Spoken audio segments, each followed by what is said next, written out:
be doing some NCLEX test questions tomorrow. So for today, we'll get started with the background of the renal concepts. So before we get started here, let's get things off with a quick refresher on the kidney before we dive into some renal disorders. So what's the deal with this kidney palace of ours? And so at this point, we're going to have to talk about the kidneys here. And so there are two of them nestled snugly in our retroperitoneal space.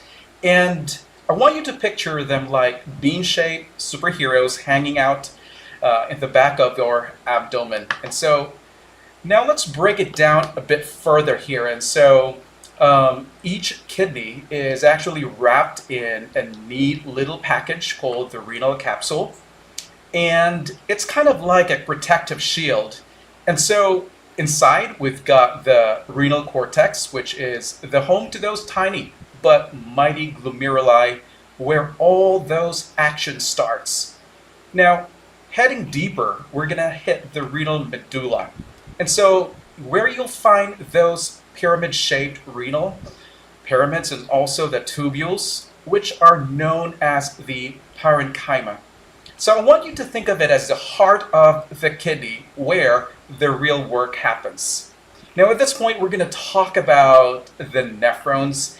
And speaking about the nephrons, let's keep in mind that these are the MVPs of the kidney game, and they have to act and perform main functions. So these are your filtration. The second is absorption or reabsorption, and they're also going to do the secretion, and lastly, excretion of those fluids. Now let's tackle first about their filtration function. And so this is gonna be done when the blood gets through a once over, and it is going to separate the good stuff and also the not so good stuff, like a kidney powered sorting hat. And so this is going to cause the fluid to be pushed into the walls of the glomeruli. So this is what we call as the filtration. All right, please don't forget that. And so the next step here that will follow is what we call as the reabsorption, right here. Now, once this kicks in, it is very essential that the body has to reabsorb all those goodies like, let's say, water, or maybe glucose, or maybe amino acids, and maybe some ions that will be needed by the body one more time. And so ensuring that anything that is valuable will not go to waste. And so it's like recycling all those materials one more time. Then we've got the secretion, wherein the nephron gets a little bit picky, and they will selectively toss out those things like hydrogen ions or maybe potassium ions and maybe some of those medications into the tubular fluid, and this is going to be like one of those strict bouncers. Now, lastly here, we're going to talk about the excretion, and we normally will be able to tell that it's the urine that's going to be coming out, but this process actually will occur after all the reabsorption and all the secretion shenanigans. Now, the final ticket here, or our golden ticket, if you will be collected into the renal pelvis, and it will make its way to the bladder via the trusty ureters. Now, there you have it. So I want you to really focus on the four processes that are involved by the functions of the nephron, okay? And so first things first, that is the filtration, then followed by the reabsorption, and then third is the secretion, and lastly, excretion. Now, we're going to move forward here into the minute levels of the glomerulus. So let's zoom in into the nitty-gritty details of the nephron. And so we will talk about the different parts of the nephron. So we will tackle first the glomerulus. So what is this really? So this is that structure So I want you to picture this as the bustling heart of the nephron, and making sure that you are focusing this, because this is our first stop, especially during the filtration. Now, the glomerulus is actually a cluster of many capillaries that will act as the kidney's gatekeepers, and they're going to filter out those big stuff like large plasma proteins and also the blood cells. So I want you to think of it as the bouncer at the kidney nightclub, and also they're going to decide on who gets in and who gets kicked out. So I want you to focus on that one. Now, this is going to be followed by the Bowman's capsule. So let me guide you through here, where that exactly is. So we do have that Bowman's capsule that is enclosing that glomerulus. Now, that function here is actually going to be the sidekick, right, of the glomerulus. So they're going to wrap around like a protective shell. Now, its role will actually to catch all the goodies that get filtered out, let's say some electrolytes, glucose, maybe amino acids, or you name it, and it will funnel them into the next stop on our tour. Now, we're going to go next into the next part of the nephron, which are the tubules. Now, let's take a stop here in the proximal convoluted tubule, or known as the PCT. Now, this is where the real magic happens, because it's like the kidney's recycling center, so it will reabsorb water and electrolytes back into the bloodstream through some fancy active and passive mechanism. Now, please take note that nothing goes to waste here, and it's all about conserving the good stuff and sending the rest on its way. Now, we're going to talk about the next structure here, which is the loop of Henle. And you'll notice right away that it's consisting of the descending loop of Henle, or I always call that as a LOH, and then we have descending, and then we have the loop and the ascending loop. So this is where you're actually going to expect that there will be some reabsorption of those electrolytes and also water. Now, the descending limb itself, so I mark here as a DLOH, that stands for descending loop of Henle. So this is where the passive absorption of water will take place. While the ascending loop of Henle, this is the structure wherein it's going to do a lot more of the reabsorption in the following electrolytes, let's say sodium, also the chloride, and the reason for that is to keep the body salt levels in check. So it's kind of amazing how the loop of Henle works. Now we're going to stop into the next structure here, which is the distal convoluted tubule, which we call the DCT, and it has that role of actually reabsorbing some of those electrolytes as well. And so this is considered as the kidney's final quality control checkpoint.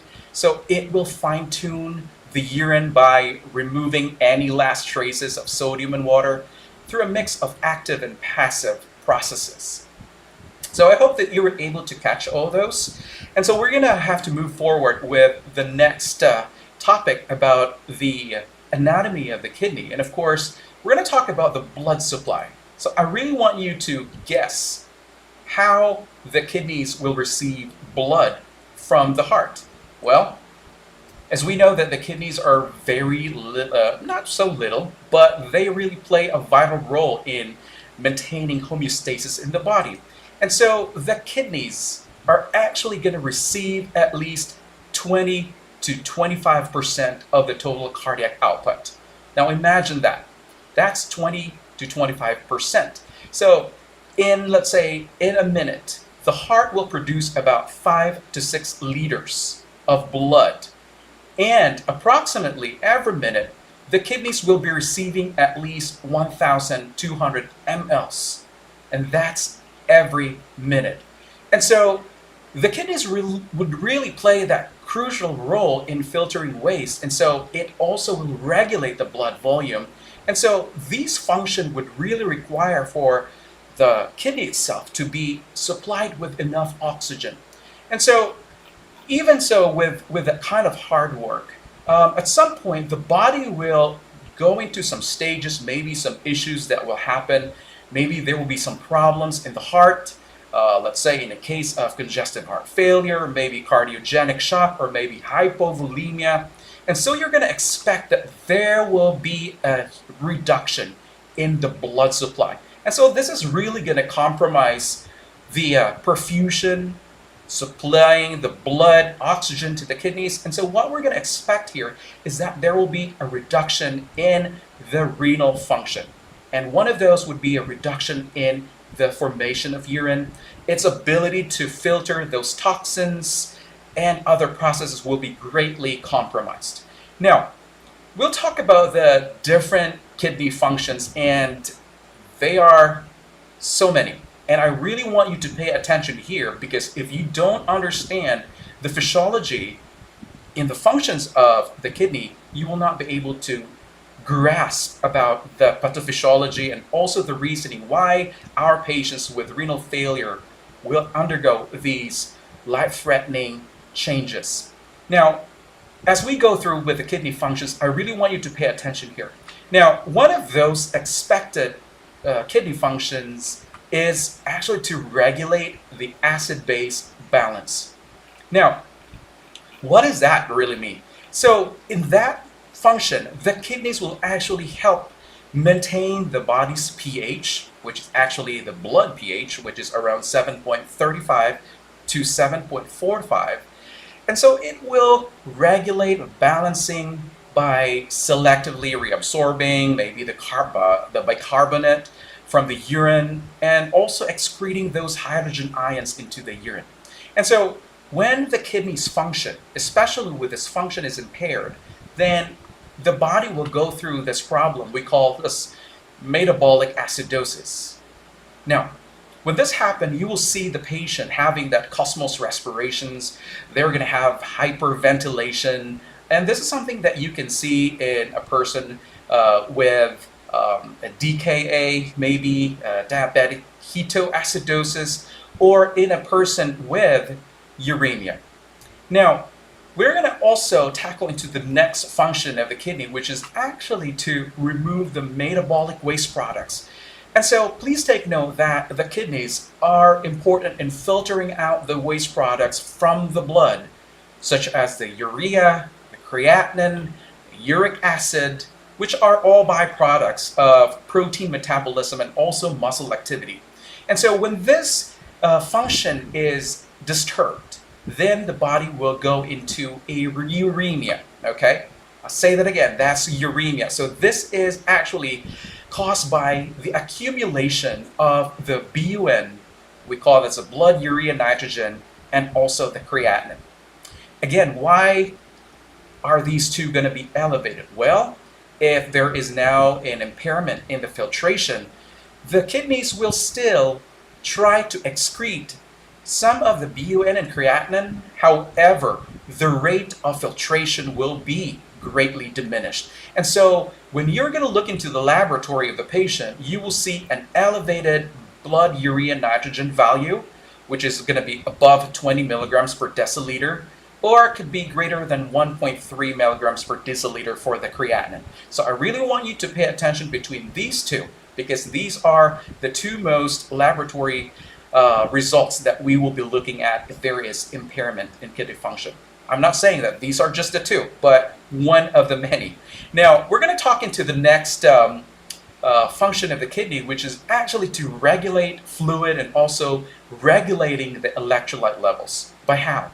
So the kidneys will actually adjust the volume of the circulating fluid, and also it will act on concentrating the urine, and also it will try to control the fluid balance and maintain the proper levels of, let's say, the electrolytes. For example, maybe sodium, potassium, and calcium.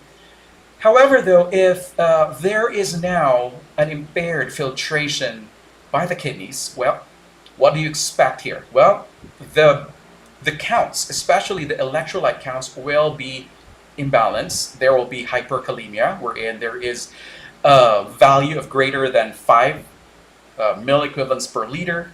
And maybe in some books you will see maybe a greater than 5.5, but just to be safe, in the NCLEX, our usual reference is 5.0. That is the normal upper limit. Anything above that is already considered hyperkalemia. Now, there is also hyponatremia that can be found in any kind of a renal disturbance. And so you got to pay attention into these changes. Now, another function that the kidney will have to tackle is to eliminate those bacterial toxins, those water-soluble medications, and also the metabolites from the drugs, or let's say medications that the patient is taking. And so when there is now an impairment in the filtration, well, what to expect? There will be an increasing level of that drug in the bloodstream that would last for an abnormal period of time, because most of the drugs have their own half-life, and so there is that certain period wherein the level of the medication will be diminished according to their assigned half-life. And so if there is an impairment in the kidney function, what's going to happen is that the person will be prone to developing these toxic effects because the kidneys are not able to get rid of this extra, or let's say the byproducts of the medication. And so what's going to happen? Again, there will be toxicity. And so if there is, let's say, a renal impairment, and if there is like an order to administer some medications, most especially antibiotics like vancomycin, or let's say antibiotics like aminoglycosides, these are one of the many toxic medications. And so you gotta pay attention when you are dealing with a patient that has a compromise in their renal function, because it will further cause havoc into the system. And so some with maybe systemic infections as well will not be get rid by the kidneys when there is now renal impairment. Now let's go into the next function here, which is actually the production of renin. So I really want you to recall what is renin. So this is actually an enzyme that is going to play a big role in regulating the blood pressure. So this is something that will trigger the renin-angiotensin-aldosterone system, or we call as a RAAS. And this is a system that would really help control the blood pressure and also the fluid balance. So don't worry, I'll be discussing a little bit more about the RAAS in the next few slides. So if you forgot about the mechanism, don't worry, we'll tackle this one as well. And so with that in mind, if there is, let's say, a problem in the production, or let's say there is now a renal failure, then it can affect its production of renin. And so as we know that renin is really going to be released by the kidneys in some cases where there is a drop of the blood pressure, or let's say a drop in the circulating volume, which can really be sensed by the renal system. And so when there is that renal failure, this is going to cause what we call as the volume dependent hypertension. It's kind of weird, right? Because renin is actually one of those triggering enzymes that would counteract the hypotension. However, with the renal failure and the RAAS system, it kind of gets dysfunctional. It will lead to hypertension in the end. So we will talk about that a little bit more later on. Now, the next function here is the secretion of erythropoietin. Now, what is this? This is a peptide that's actually going to be released by the kidney, and this will it will stimulate the red bone marrow to produce red blood cells we call erythropoiesis. All right? And so with a renal failure, all right, I really want you to pay attention here. In a person with chronic renal failure, its function to produce the erythropoietin is compromised. And so what's going to happen is that the person will end up with chronic anemia. All right? And I don't know if you have dealt with so many chronic renal failure patients, or say CKD, but most of these patients will actually need some blood transfusions and also iron supplement in order to help with the anemia that they're experiencing.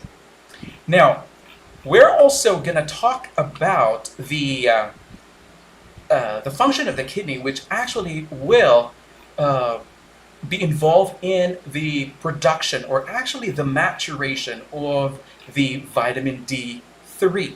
And so the kidneys will take a role in activating calcidiol into its active form, calcitriol or vitamin D3. And this is going to go through a process called hydroxylation. All right? And so when there is renal failure, chronic renal failure, again, this can impair the production of the vitamin D. And so what the person will experience is that they're going to end up with hypocalcemia, as we know that vitamin D3 is going to be involved in the absorption of those calcium ions in the gut. And in the long term, the body of a patient with a chronic renal failure, they're going to become osteoporotic, and there's also weakening of the bones, and they're prone to developing those pathologic fractures. So again, in review, the following functions of the kidneys are to, again, regulate the acid-base balance, also to get rid of those metabolic waste, also to regulate the fluids and electrolytes, and also to eliminate bacteria, toxins, and also the water-soluble medications and their metabolites, the production of renin, and also the production of erythropoietin, and activation of the vitamin D, specifically vitamin D3. Now, I hope that you're able to recall those because you're going to need this in the next section. Now, we're going to talk about the regulation of water balance inside the body. And again, the kidneys will really take a good role in managing the water balance. So again, if there is a problem in the kidneys, what do you expect? There will be a huge difference here. Now, imagine that your body starts to get a bit dehydrated, or maybe you've been out in the sun too long or haven't had enough to drink. And so this drop in your body's water level doesn't go unnoticed. And so what's going to happen is that your brain, specifically the hypothalamus, picks up on this change because it will sense the higher concentration of solutes in your blood. Now, I'm going to throw in a little bit of question here. I want you to recall the normal osmolality of the blood. So what I'm asking right now is, what is the normal concentration of the blood? I'm going to give you a few seconds to guess. Now, it's actually 275 to 300 milliosmoles per kilogram. Okay, I want you to remember that. And so if the value is greater than 300, that simply means, or let's say 295, because there are some variances in the values here. So if there is a elevation of the osmolality in the blood, this will actually give you an idea that the blood is so concentrated. There is more solutes in the blood, less of the water. However, if the osmolality is less than 275, then that simply means that your blood is somewhat diluted. There's only a few solutes, few of the glucose, few of the sodium, and so it's kind of diluted. So there will be some problems that can occur with that as well. And so this is going to be going back into the water homeostasis. So for example, when there is, let's say, the dehydration that you're experiencing because you've been out in the sun for quite some time, so you're sweating out, and so what's going to happen is that this will be detected easily by the hypothalamus, okay? So it's going to do a few things into the gear, right? So it's going to make you feel thirsty, and that's one mechanism to tell you that you have to drink some water, right? And so at the same time, the hypothalamus will send a signal to the posterior pituitary gland, okay? So this will now signal the release of the antidiuretic hormone we call as the vasopressin. All right? Now, let's do have a quick review here. The antidiuretic hormone, or known as the vasopressin, is actually created, it's manufactured by the hypothalamus, but it's going to be stored into the posterior pituitary gland. So it's just like a reservoir. Now, going back into the water homeostasis, the hypothalamus will signal the posterior pituitary gland to release the what again? That is the antidiuretic hormone, or known as the vasopressin. All right. So when this happens, when you are gonna be thirsty, all right, you're gonna drink some water, right? And so when the antidiuretic hormone is being released into the bloodstream, once it gets there, it will tell the kidneys to start reabsorbing more water back into the bloodstream instead of sending it out as urine. So at this point, your body will start retaining more water, which is going to help bring your hydration levels back to normal. So that's a good thing, right? So it will go back into the normal water level inside your body. There will be homeostasis. So I hope that you were able to capture that. Now, let's flip the scenario. Suppose that you had too much water. Okay, maybe after a very strenuous workout, or maybe just drinking lots of fluids. Now this time, the hypothalamus will notice that the solid concentration in your blood is lower because there's more water diluting it. Now, in response, the hypothalamus will tell the posterior pituitary gland to dial back on the antidiuretic hormone release. So it will tell the posterior pituitary gland, hey, don't release any more vasopressin. We don't need to conserve more water this time because we have way too many water. And so when this happens, the kidneys will not conserve as much water, unlike in the opposite scenario that I just told you. So instead, the kidneys will let more of the water pass through as urine. And so actually this process will help your body to get rid of the excess water, and so bringing your hydration levels back to normal again. So it's a neat little system that will keep your body's water balanced just right, whether you're dehydrated or overhydrated. So I don't want you to neglect this, because this is a concept that you'll be using in the neuroendocrine disturbances, let's say in the case of diabetes insipidus, or diabetes, or let's say the syndrome of inappropriate antidiuretic hormone. And so I really want you to go back into this concept as we go along. Now, we're going to go further into the topic here. And one of the functions of the kidney is to actually regulate the sodium inside the system. So let's walk through the process of sodium homeostasis and its role in the blood pressure regulation, because it's directly associated with the blood pressure. Now, I want you to imagine your blood pressure is maybe low at this point. Okay, maybe there is blood loss, or let's say there is dehydration. And so this will become a red flag for your body. So I want you to take note of that. This is actually going to be a red flag when there is low blood pressure, low circulating fluid volume, or let's say hemorrhage. And so what's going to happen here is that the kidneys are the first to notice this big change. In response to that, they're going to release an enzyme called renin. So we're going back to the renin. And so this will be released into the bloodstream. And once it is released into the bloodstream, it will meet up with a substance called angiotensinogen.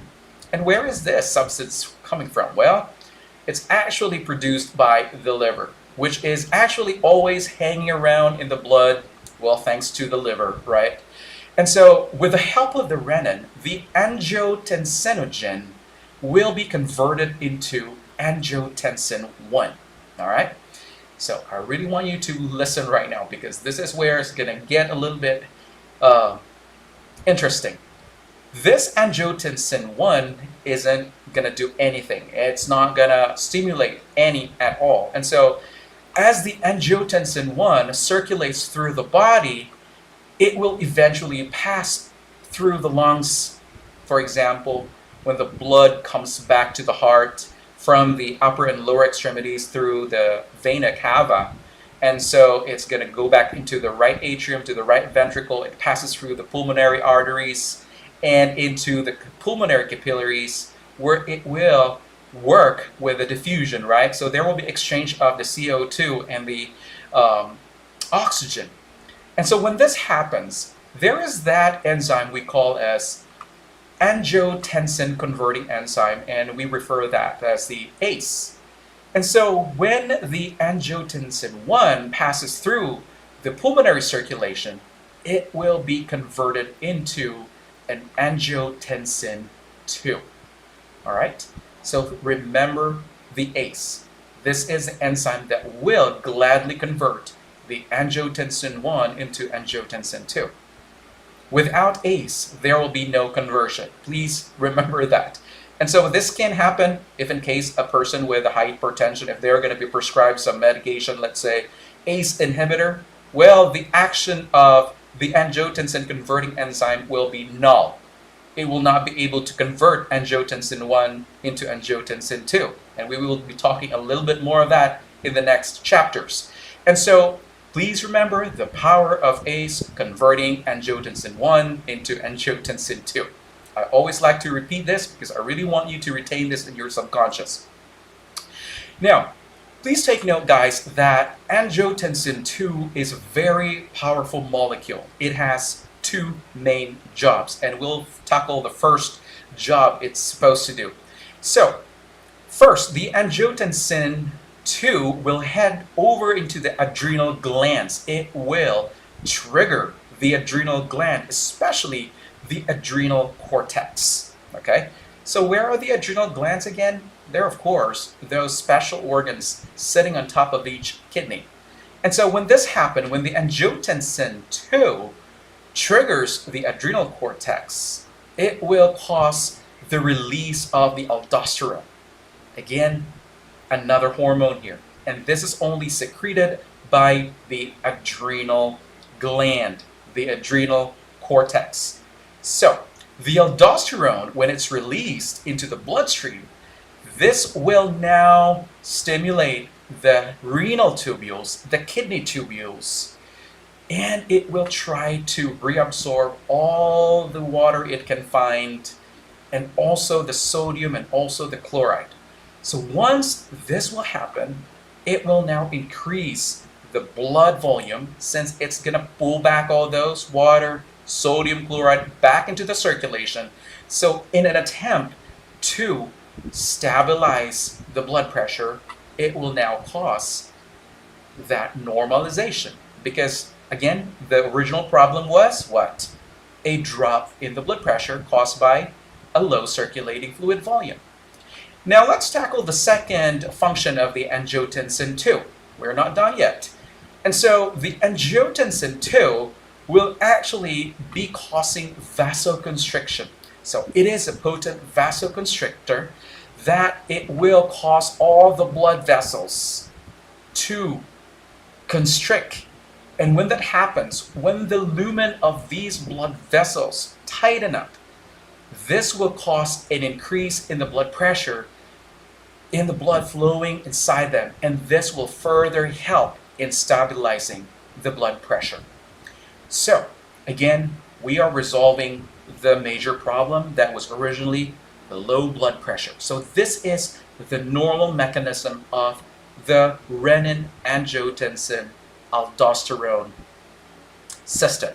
So I want you to remember the RAAS. This is going to be repeated in so many disorders that we'll be discussing in the renal system and also the cardiovascular system. So I want you to recall this. Don't forget this one, because this is really a good tool for you to remember when you're analyzing those pathophysiological issues. Now we're going to move on into the next topic, which is actually the role of the kidney to regulate the blood pH. As we have mentioned in the first two slides, the kidneys will be responsible in actually maintaining the blood pH.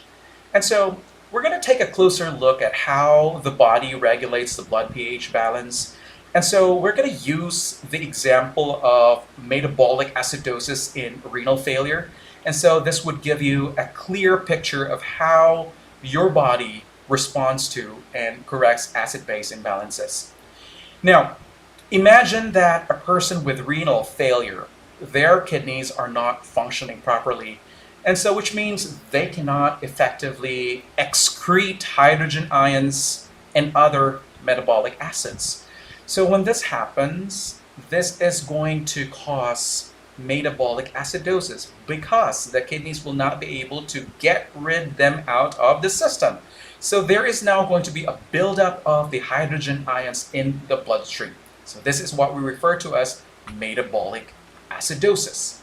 Now, this is actually a term that we use when the blood becomes too acidic. So if you're going to ask me, what is the basis? What is your basis that you're going to say that it's acidic? Well, textbook-wise, anything that is less than 7.35 is considered acidic. All right? So when the blood gets acidic, this is going to be detected. So in this situation, the excess hydrogen ions will lower the blood pH, and this will be detected by the brain and also the arterial receptors, specifically the chemoreceptors in the medulla oblongata, and also the carotid arteries, which will detect the drop in the blood pH. And so what's going to happen here is that the lungs will actually take part in compensating with the acidosis. And so the brain will send signals to the respiratory system to increase the respiratory rate. And when this happens, the person will end up with rapid and also, we call this the hyperventilation. And so you will notice that the person will have tachypnea, and also the depth will be much deeper. They're going to have that cosmos respirations, we say. Okay? And so the person around this time is doing that cosmos respiration in an attempt to exhale or to get rid of the carbon dioxide, because there is an abundance of the acids in the body. And so this is the mechanism of the respiratory system to get rid, to counteract the acidity. It will try to breathe a lot faster. And so we know that the carbon dioxide plays a role in the acid-base balance because it actually will combine with water and also the blood in order to form the carbonic acid we call as the H2CO3. So it will reduce the level of the carbon dioxide through hyperventilation. And so it will turn into, it will decrease both the CO2 and also the carbonic acid. Now, when this happens, this increase in the respiratory rate will help raise the blood pH back. So that simply means that it will try to alkalinize, okay, from being acidic. The body will hyperventilate. The lungs will try to cause hyperventilation in order to alkalinize the blood to restore to its normal range. And so this will cause the normalization of the blood pH. Okay? So think about that.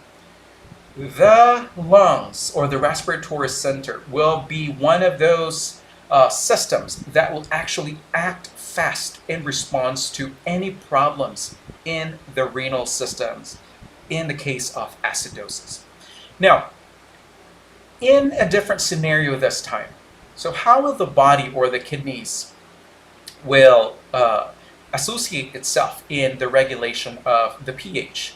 Well, in such a case wherein there is a high alkalinity or wherein there is alkalosis, then this is now to be, let's say for example, we can associate this, let's say in a person that has prolonged vomiting, they're going to end up with hypokalemia. For some reason, the pH of the blood starts to rise. So it will not be also a good thing to have, because anything that is out of the normal range, anything that is beyond 7.35 to 7.45, anything above or anything below that range will not be good at all.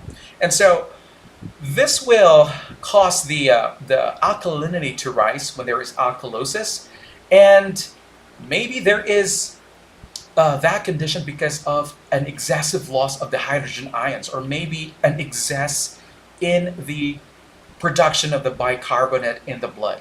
Now, how will the body detect the alkalosis? So, in such case, when there is increased alkalinity, the brain and also the arterial receptors will detect the higher pH. And so this will signal the respiratory system to slow down the breathing rate, and this will now cause the person to slow their respirations. We call hypoventilation. Now, by breathing more slowly, the carbon dioxide will start to accumulate in the blood because it's not being exhaled as quickly. And this increase in the carbon dioxide will also result in more carbonic acid being formed. And as more carbonic acid dissociates into the hydrogen ions and also the bicarbonate, the increased hydrogen ions will help to lower the blood pH back into the normal range. So again, we're back into the normal range in the blood pH. Okay. So isn't that amazing how the body will try to coordinate when things get out of hand? So one system will try to compensate. Now, I really want you to pay attention here, because with the blood pH homeostasis, the regulation, I should say, the long-term regulation is actually acted upon by the kidney. So it will slowly do its process. So it's like a, what do you call this? Sending your letter through mail. It will not get to the destination quite fast. Let's say if you're sending a letter from California to New York, it's probably going to take 3 or 5 days if it's not priority. But if you're going to send your mail through an email electronically, well, in just seconds, it will get there. And so the respiratory system will actually give a quick response to the pH imbalances. And in the scenario that I gave you, in the case of the metabolic acidosis to the renal failure, the kidneys are unable to effectively perform their function. So normally, in response to the acidosis, the healthy kidneys would excrete more hydrogen ions, and they will reabsorb more bicarbonate to help raise the blood pH. Now, in alkalosis, the kidneys would do the exact opposite. So they're going to retain the hydrogen ions, and they're going to excrete the bicarbonate to lower the blood pH. However, in a renal failure, this regulatory function is impaired, which can really complicate the acid-base balance and will require medical interventions like dialysis in order to help in the removal of excess acids from the blood. And so in summary here, I really want to recap this in order for you to retain these concepts, is that the acidosis in renal failure will actually trigger the brain and also the arterial receptors to detect the low pH, and it will increase the respiratory rate by causing hyperventilation, and so it will lead to expiration, or it will allow the exhalation of the excess carbon dioxide, and it will now elevate the blood pH. Whereas on the other hand, with alkalosis, the brain and the arterial receptors will detect the high pH, and it will now decrease the respiratory rate, and with that hypoventilation, it will now conserve the carbon dioxide, and it will also increase the carbonic acid levels, thus lowering the blood pH to normalize. So, I hope that you're able to capture all those concepts. Now let's move along here with the next topic, which is actually the regulation of potassium And again, the kidneys will be the main actor. Not really the main actor, maybe the co-actor, but yes, it still works with the other organ.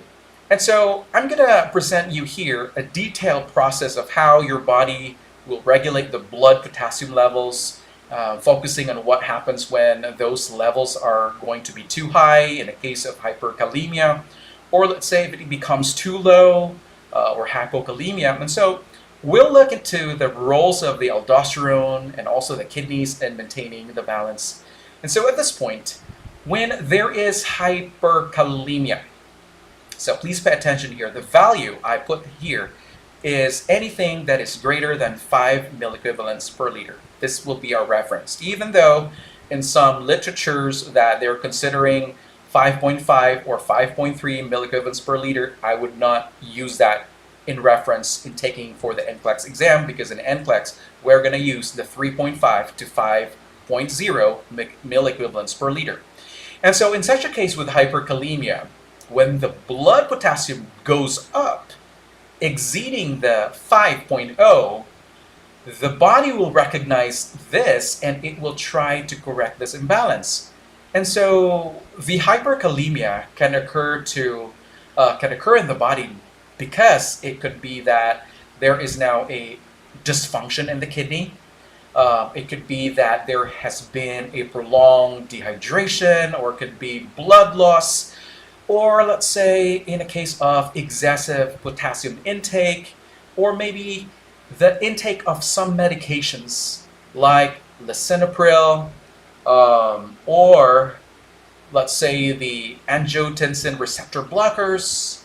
So this will cause the potassium level to go up. Now, when this is detected by the body, this is going to be trigger the adrenal cortex, especially to detect the elevated potassium. Now, when this happens, when the adrenal cortex is triggered by this hyperkalemia, the adrenal cortex will now release the hormone aldosterone. Again, we're back to aldosterone. So basically, potassium and aldosterones are exact opposites. I just want to simplify that right now. They're not best friends, they're the exact opposites. So if there is an elevation of potassium, the adrenal cortex will release aldosterone in order for it to cause excretion of excess potassium in the body. So when this happens, it will trigger the principal cells in the renal tubules. Hey, you are in quite a level that is not good for the body. We are having hyperkalemia. We don't want you here. You are excessive. So we want to get rid of your excess potassium ions. And so it will now cause the excretion of those excess potassium ions in the kidney tubules. And so it will now restore the normal potassium range, which is somewhere between 3.5 to 5 milliequivalents per liter. Okay, so it's very simple. Again, when there is hyperkalemia, the adrenal cortex will be triggered to release aldosterone. It will cause the potassium to be excreted by the kidney tubules. Again, this is in a normally functioning body. Okay, again, this is the normal physiology. Now, on the opposite here, when there is a case of hypokalemia, wherein the level of the potassium drops less than 3.5 milliequivalents per liter, this is going to also be, it will send messages into the adrenal cortex as saying that, hey, we don't want you to secrete aldosterone this time because there's no need. And so when this happens, when there is no security guard or there is no more highway patrol in the highway, right? And so the potassium ions will now be reabsorbed by the kidney tubules. So when this happens, it will try to restore the normal potassium in the bloodstream. And so it will now try to stabilize back to its normal range, which is 3.5 to 5 milliequivalents per liter. Now, but in a case of renal failure, if there is now a problem in the nephron, in a case of acute kidney injury, or let's say chronic renal failure, or CKD, there is an impairment in the functioning of the renal collecting ducts. Okay? So I just want you to know that. So there will be some problems. The kidneys will not be able to excrete properly the potassium ions when it's needed to excrete in the case of hyperkalemia. So one of the key features in a patient with acute kidney injury or chronic renal failure, they're always going to be hyperkalemia because of the impairment in the nephron function. Okay, it's no longer effective. So all these mechanisms will no longer be effective. So let's move on into the next topic here, which is going to be one of the most commonly asked questions in the NCLEX, which is the acute kidney injury.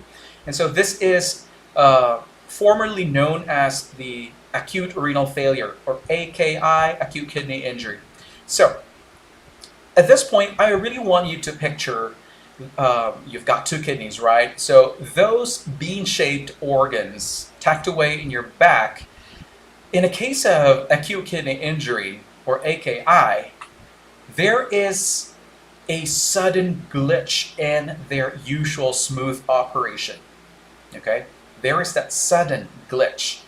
And so the kidneys will not be able to maintain its smooth function, like filtering all those toxic substances, the urea, excess water, or even the potassium that exists. So this is something that will be dysfunctional at this point.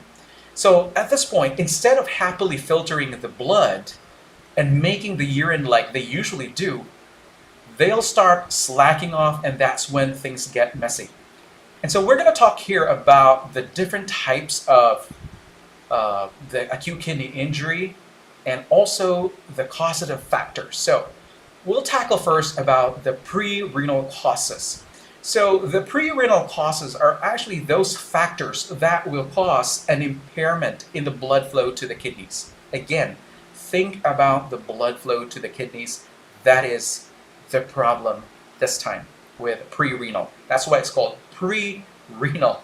So this is when something is outside the kidneys, it will mess up with the blood supply. So I want you to think of like a traffic jam or on a highway leading to the kidneys. And so it could be caused by something as simple as losing too much blood, or maybe from an injury or surgery, or maybe your body's just running out of fluids, or let's say in a case of dehydration. So even if the heart is not pumping blood efficiently, such as in cardiogenic shock, or let's say heart failure, or let's say sepsis, it can cause low blood flow and it will affect the kidney function. And so I really want you to recall again that the kidneys are supposed to get 20% to 25% of the total cardiac output every minute. Okay? So when this happens, its function to filter these toxic substances, its role in doing the filtration, the secretion, the reabsorption, the excretion will no longer be running smoothly at this point. Now, let's talk about the second set of causes, which is what we call as the intrarenal causes. So this pertains to those causes that will cause damage to the kidney tissue itself. All right? So there is now an ongoing problem targeting the renal parenchyma. Okay? Those structures, especially in the renal medulla. Okay? Now, this is something that would be more serious because it's like the kidneys themselves are taking a hit.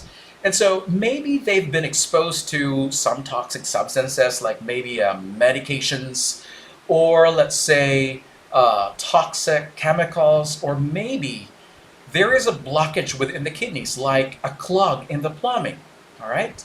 Or let's say infections that can wreak havoc, like a pesky case of glomerulonephritis. And don't forget, those kidney injuries may be from accidents or conditions affecting the blood vessels inside the kidneys. And so think about this. These are those factors that can directly cause problems into the kidney tissue. Okay, it's not about the blood flow, because the blood flow will be acted upon by the pre-renal causes. So now let's proceed with the third group of causes here. We call them as the post-renal causes. So at this point, this pertains to those factors that can block the urinary tract. And so this could be a blockage caused by, let's say, a kidney stone, or let's say an enlarged prostate wherein the urine will not be able to flow outside the urethra. So what's going to happen here is that the urinary bladder will be congested. It will be filled with the urine. And when this happens, over time, it will go back up into the ureter.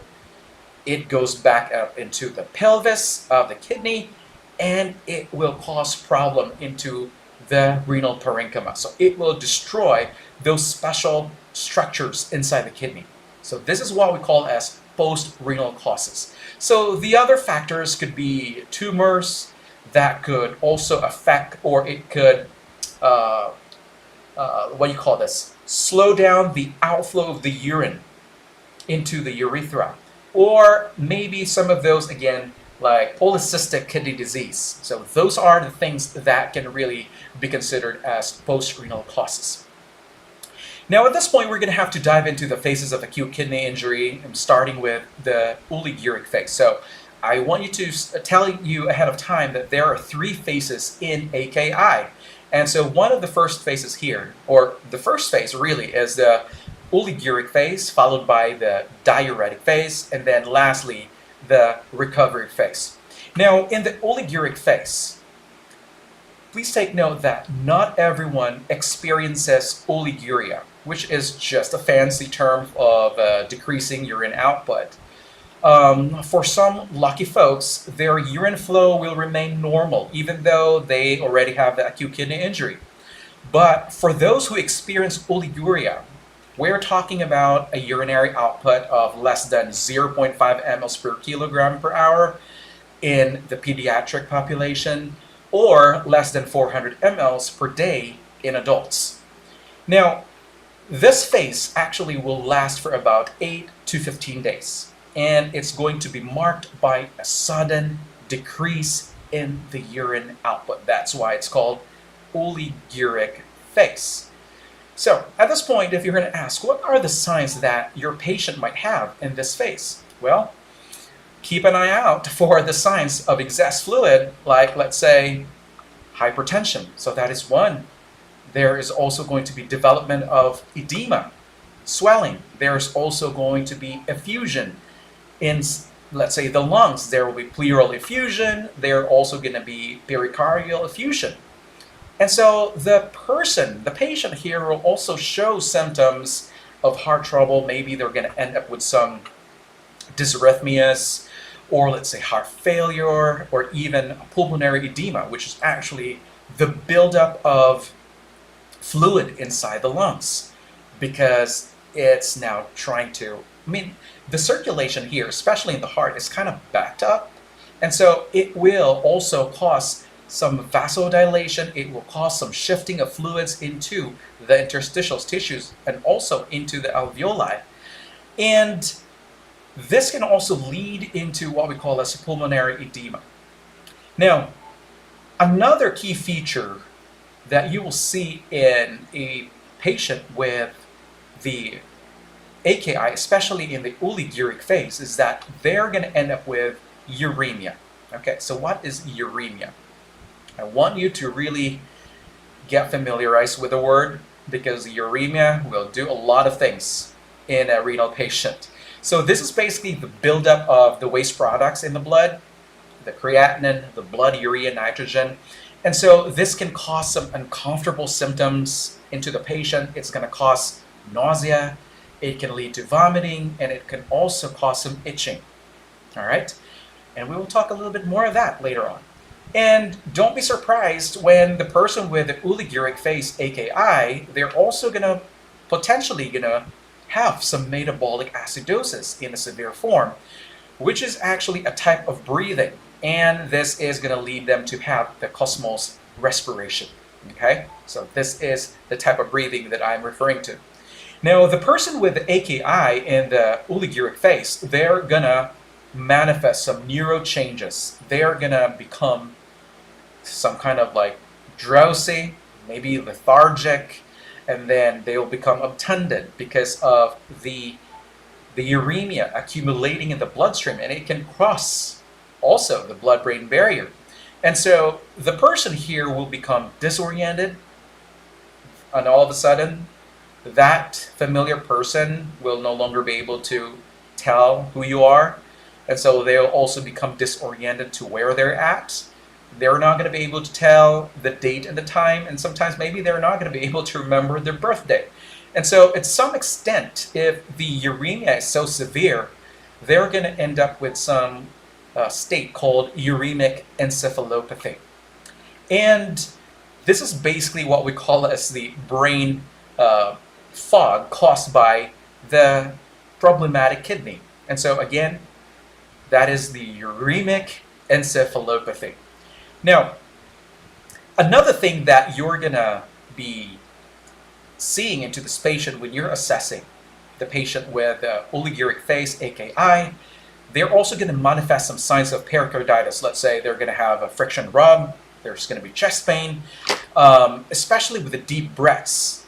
The pericarditis type of pain will be much worse.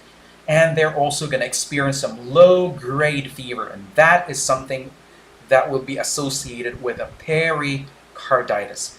Well, you might ask, why is the patient going to end up with a pericarditis? Well, again, with the presence of those byproducts, the blood urea nitrogen or urea, creatinine, it will accumulate to the bloodstream and also into the body tissues. This will lead into the pericarditis, or which is actually the inflammation of the soft lining of the heart tissue. Now, when we are going to run the numbers in the lab, we're going to typically see some elevation of the lab values, especially for the blood urea nitrogen. And so the numbers would be exceeding 20 milligrams per deciliter for the BUN, and for the serum creatinine, it will exceed 1.3 milligrams per DL. All right. Now, these are the main two indicators at this point that there is uremia. Okay. Now, at this point, we're also going to take a look into the urine-specific gravity, which is actually another urine study, which will give you an idea how concentrated the urine is, or how diluted the urine is. And so at this point, when the urine-specific gravity is tested in a patient with the oliguric phase AKI, this will show you maybe both a decrease in the urine-specific gravity, which is actually going to tell you that the urine produced is going to be, it's lesser, it's decreased.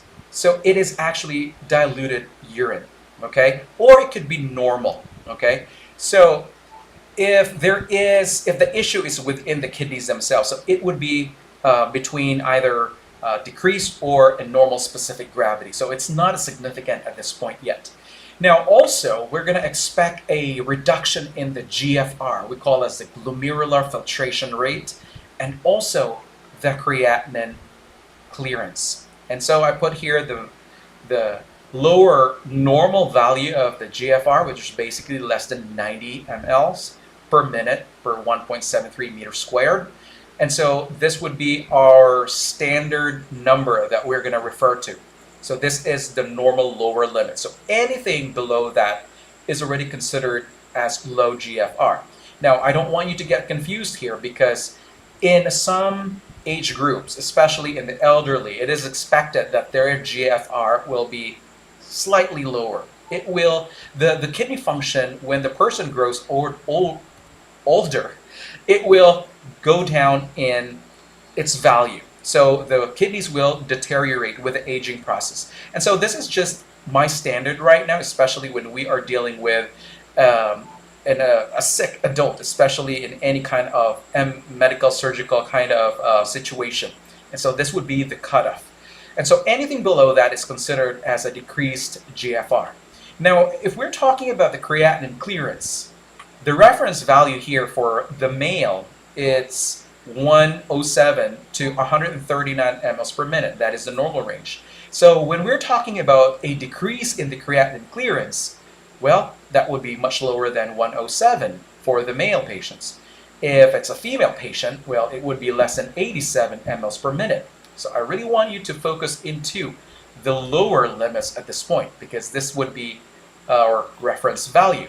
Now, the person with the oliguric phase in AKI, they're also gonna experience some increasing potassium levels over 5.0 milliequivalents per liter. Anything above that, let's say it could reach up to 9 or it could be 8. I've seen patients up to 10.2 or even 12, severe hyperkalemia. This is something that you should deal with immediately, because this can be dangerous. It can affect the heart rhythm.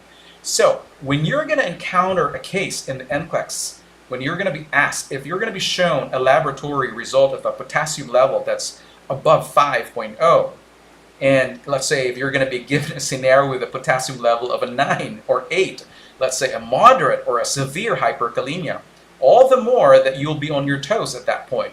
You're going to be in high alert at that point, because this is going to cause a lot of problems, especially in the cardiac function. So, but we're not going to focus on that one as of yet. And so at this point, in the person with the oliguric phase, AKI, there are going to be an elevation of the potassium. And like I've said, it will vary from one patient to the next. Some of these patients will have only 5.6 or maybe 6 or maybe 8. It could be 9. It will vary greatly.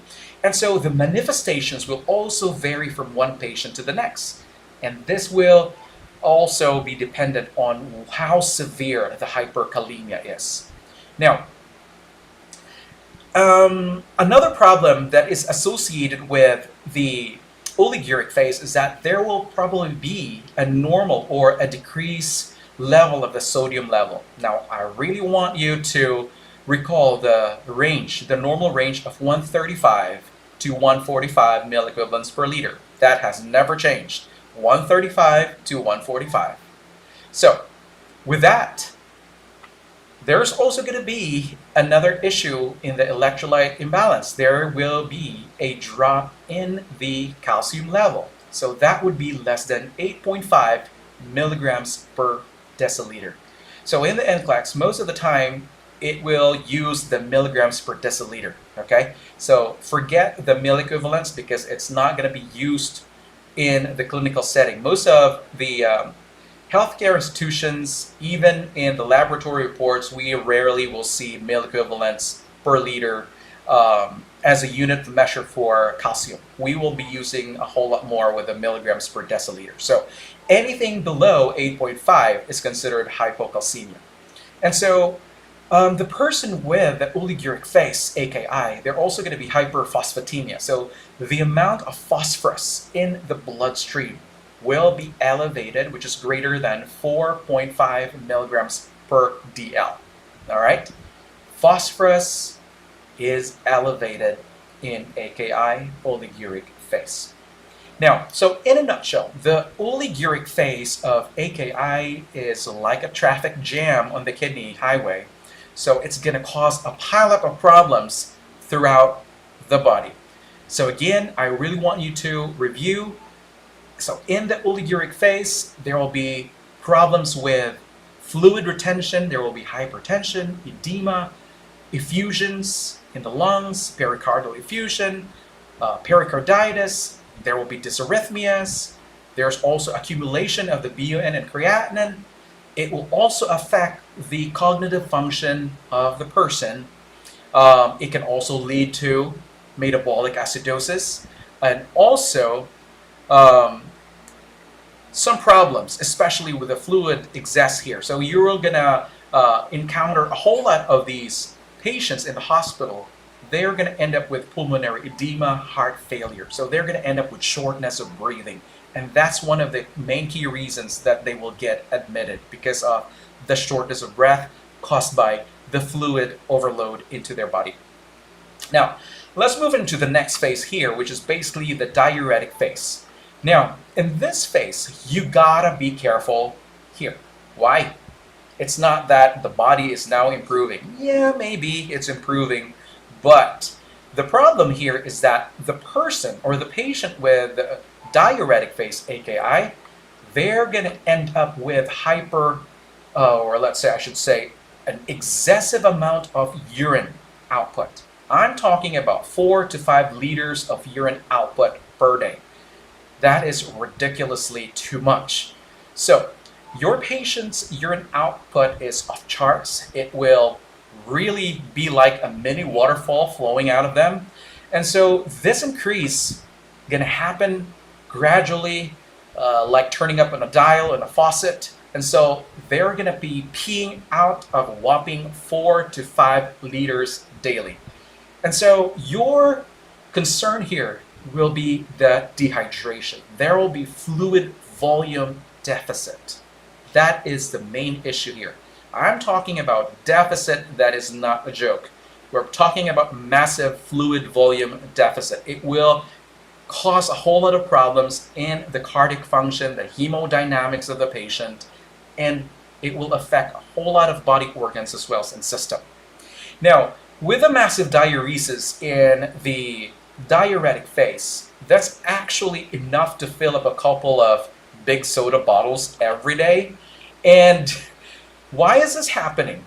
Well, it's actually a sign that those injured nephrons, which are the little kidney units, they are starting to wake up and smell the coffee, and they're getting back on track, like they're doing their job of flushing out waste from the body.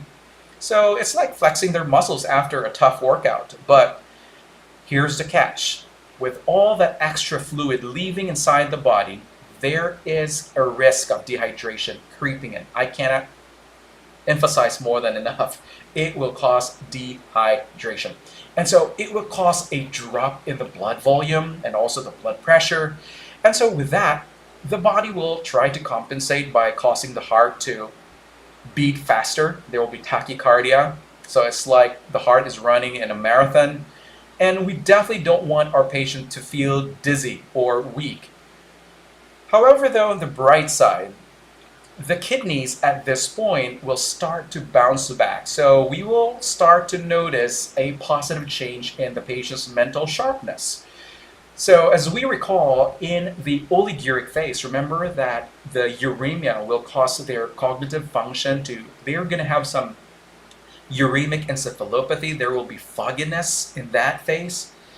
Now, in this diuretic phase, that mental fogginess will try to diminish. It will lessen. So there will be a positive change in their mental sharpness. So it's just like shaking off the cobwebs and getting back into their old selves. And so now let's talk numbers for a second. So during this phase, we might see a drop in the blood urea nitrogen or also the creatinine levels. But I'm not talking about normal, but they're still elevated, but they are trying to go down a little bit. So there is now a decline in the blood urea nitrogen and the creatinine. It's not normal yet, but they are going down. Now, another thing that you're going to notice in the laboratory of a patient in the diuretic phase is that their potassium and the sodium levels will also be a little bit wonky, okay? So at this point, there will be low creatinine clearance, but there is also an improving glomerular filtration rate. Now let's proceed with, there will be a big chance that the body will end up with a hypokalemia during the diuretic phase, because, again, the nephrons will start to work again. So it will try to excessively get rid of the excessive ions, potassium ions from the bloodstream. So the risk here will be the hypokalemia.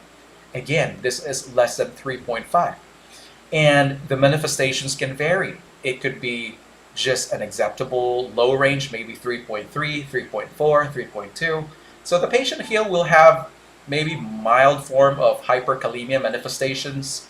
But the scare here is that when the potassium goes a little bit lower than that, maybe 2.6, 2.8, 2.5, no fun.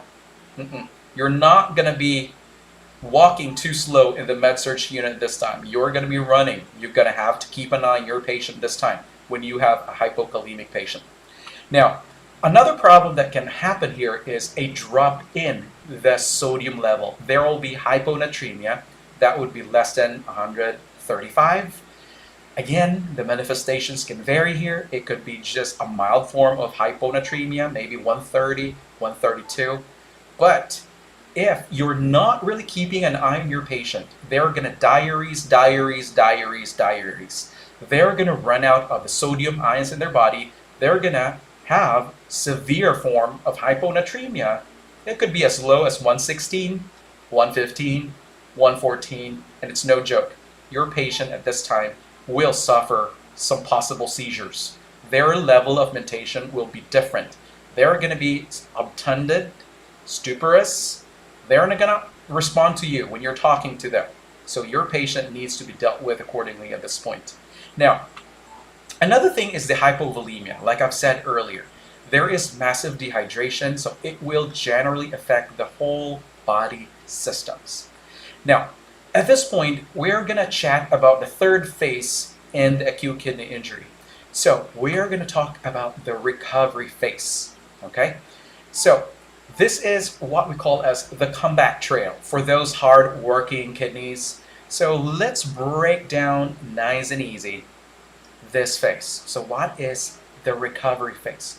So at this point, the glomerular filtration rate will return to maybe 70 to 80% of its normal levels.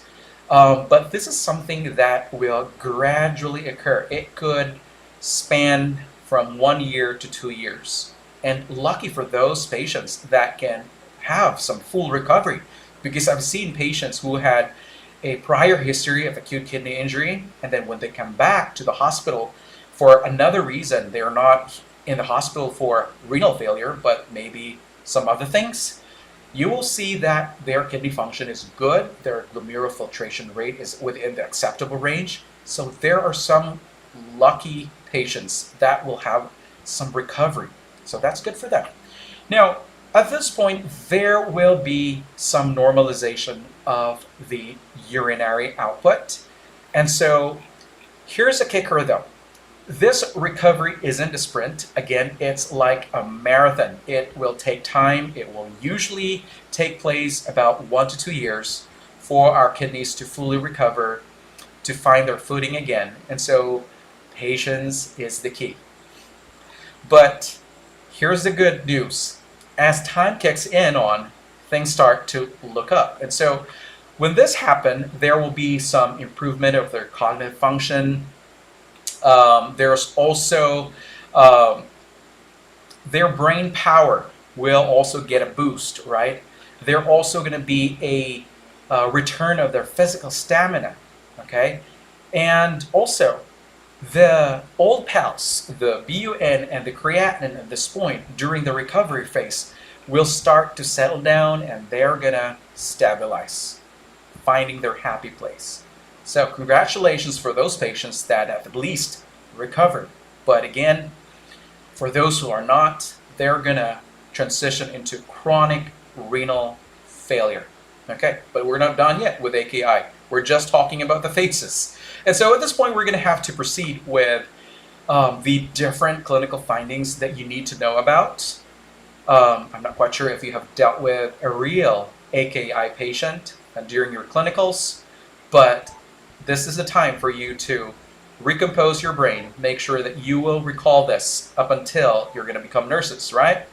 And so let's dive into the clinical findings here. And so we're going to assess the patient with AKI. And so what we're going to do here is we've got to keep our eyes peeled out for the various signs and symptoms across the different body systems. And so first things first, we're going to deal with the cardiovascular system, because most of the patients that will be admitted to the hospital when they're going to be diagnosed with AKI, it's usually because they're having kind of like close to maybe severe or moderate cardiovascular issues, maybe difficulty of breathing from fluid overload. So those are the primary reasons that they will seek admission. Now, for the cardiovascular system, they're going to end up with a high blood pressure, which is related to the hypervolemia because of the poor filtration function of the kidney. Again, there is accumulation of excess fluid inside the vascular compartment. Again, the blood pressure will be elevated. I'm not talking about blood pressure of 130 over 95. No. I'm talking about blood pressure, let's say 180, maybe 200 in the systolic. Because most of these patients probably are already taking blood pressure medications at home, so they're already taking those routine meds. But in some days, maybe they have forgotten to take these medications, and coupled with the AKI, their blood pressure will skyrocket. So it's no joke, because some of these patients that will come into the ED, their blood pressure will skyrocket as high as 220 or 180, and it's a hypertensive crisis already. And so at this point, we're also going to relate to the hypertension. Again, this is because there was an activation of the RAAS, the renin angiotensin aldosterone system, okay? And this will lead to the fluid retention. So if you're late to coming into the lecture, you can watch probably this video later on. And so I want you to review that section. Now, another problem, especially in the cardiovascular system, is the fluid retention. And so this fluid retention can show up as localized or maybe swelling, or it could, in severe cases, it can even trigger, let's say, arrhythmias, maybe due to the hyperkalemia. And so this will now cause some problems in the cardiac rhythm. And so you got to be paying attention here, especially with the different levels of the hyperkalemia. Even if it's a mild form of hyperkalemia, you got to be on your toes. You really need to notify the doctor right away. So if there was no medical providers order yet in place, you gotta have to notify them. Make sure that you have communicated this abnormal findings. All right. Now, at this point, when there is hyperkalemia, this will really cause irritability of the cardiac cells. It will really cause them to be so irritable. That's why there is a risk that they will go into life-threatening dysrhythmia. So that's why you need to keep an eye on this patient with AKI. Now, for the respiratory system, what is going to be manifested in this patient with the AKI?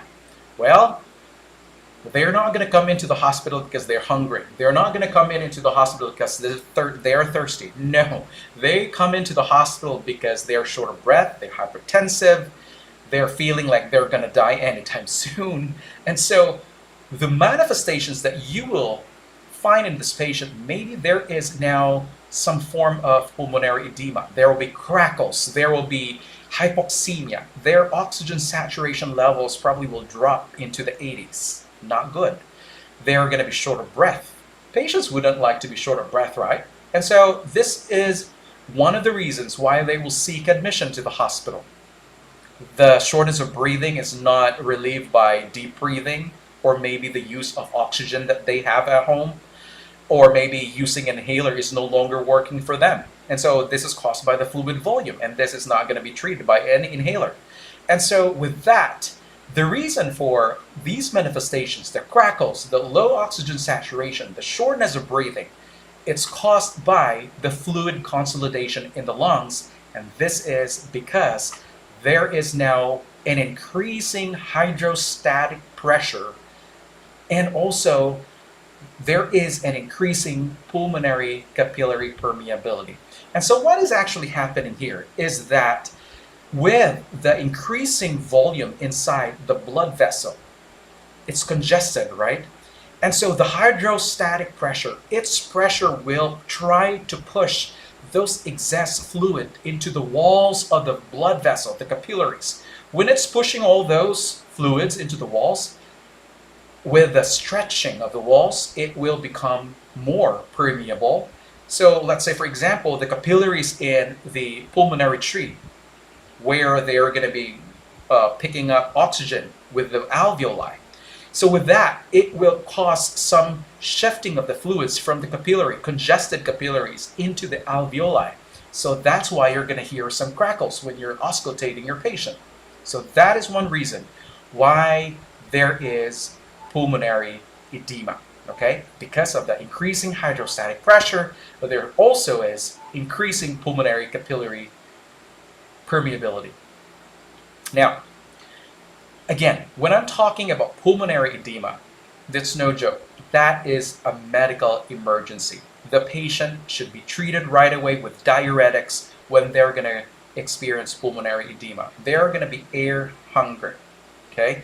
And so at this point, you got to be prepared of what to do next, especially if the patient is hypoxemic, their respiration's rapid, their oxygen saturation is reading low, their blood pressure is skyrocketing, their mentation is just, it's so disturbed. They're no longer oriented. They're confused because of the lack of oxygen reaching to the brain. And so at this point, you really need to be prepared, especially when dealing with this patient, especially when you're in the ED. And of course, AKI cannot just happen in the ED, right? Some of these patients can also develop even when they're already admitted in the hospital. And so you have to be careful in assessing your patients. Now, at this point, we're also going to talk about the different manifestations in the kidney system. And so what is that hallmark that you will see in a patient, especially for the renal system? Well, there will be a change in the urinary output. There will be oliguria. There will be polyuria. And why am I putting the two here? Why oliguria to polyuria? Again, let's go back to the concept about the different phases. Remember, there was that oliguric phase, there is that diuretic phase, and also the recovery phase. That's why when you are generalizing, let's say, assessment finding, that would not be safe. You should base your judgment according to what phase of AKI the patient is in, and the manifestations, the lab, the blood pressure, the vital signs. You really have to go back into the assessment findings, the lab work, so you will not miss this key assessment. And they're very critical in order for you to point out the correct answer. And so that's why in the AKI, it's the urinary output can vary according to what phase the patient is in, okay? So that is dependent on the phase of AKI. Now, there will be a hematuria. Why? Why is there going to be presence of blood? I'm not talking about like reddish, bright red blood in the urine, but it could be a presence of red blood cells in the urine, in the microscopy. Okay, there will be hematuria, presence of red blood cells, not bright red really, because that would be something else. Now, this is because there is now leakage of the red blood cells, and that is caused by the damage in the glomerular tissues and also the tubules. So previously, when the person had a normally functioning glomerulus, it will not allow the red blood cells to leak into the urine. It will return the red blood cells back into the circulation. It will just pass through that glomerular area and it will be transported back into the circulation, okay? But at this point, when there is now a problem in the basement membrane of the glomerulus, it will now cause leakage of the red blood cells. Now, another manifestation is in the neuro system. So one of these manifestations will be fatigue, which is the primary complaint, or one of the complaints the patient will probably tell you. They're just tired. Um, and the reason for that is the body is now building up a lot of the urea and the creatinine. Okay?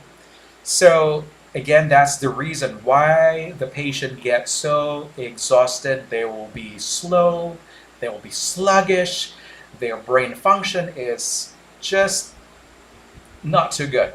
They will have also that brain fog. Okay?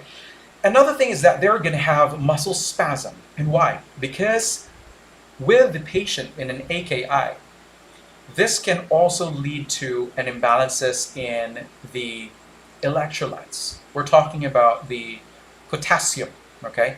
So if the potassium is way too high, this is actually known to cause seizures, but this is not popularly known yet. But I'm telling you right now, when the potassium gets severely high, it can also lead to seizures. Now, another thing that the reason for the muscle spasm, it's because of the hypocalcemia. There is loss of the calcium ions. There is a drop of the calcium level, less than 8.5 milligrams per deciliter. And this will lead to involuntary muscle contraction. So again, the severity of the manifestations will depend on the level. Maybe if it's only 8.2 or 8.1, then the manifestations will not be as life-threatening as those with 7.0 or maybe 7.2. Because if we're talking about severely low calcium, it can affect their airway. It can make those soft muscle tissues, let's say the airway, okay? It can cause spasm, laryngospasm. It can cause respiratory arrest as well. So you really have to review these concepts. Now, as far as the seizures, again, it will be caused by hyperkalemia and also because of the uremic encephalopathy. And that is because it will cause some changes in the sensitivity of the neurologic function, and that's why the person will be at risk to developing those seizures. Now, as far as the integumentary system, the skin and the mucous membranes will be dry. They will be losing its turgor. And the reason for that is the kidneys are losing its ability to maintain the hydration.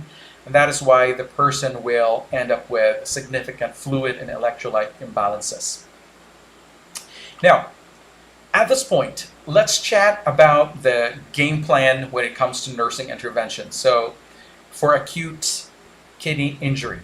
So, I really want you to let your brains work out right now, because I want you to exercise this, because I really like to give you some ideas on how to properly investigate, especially when you're given a scenario, when you're reading through a case study.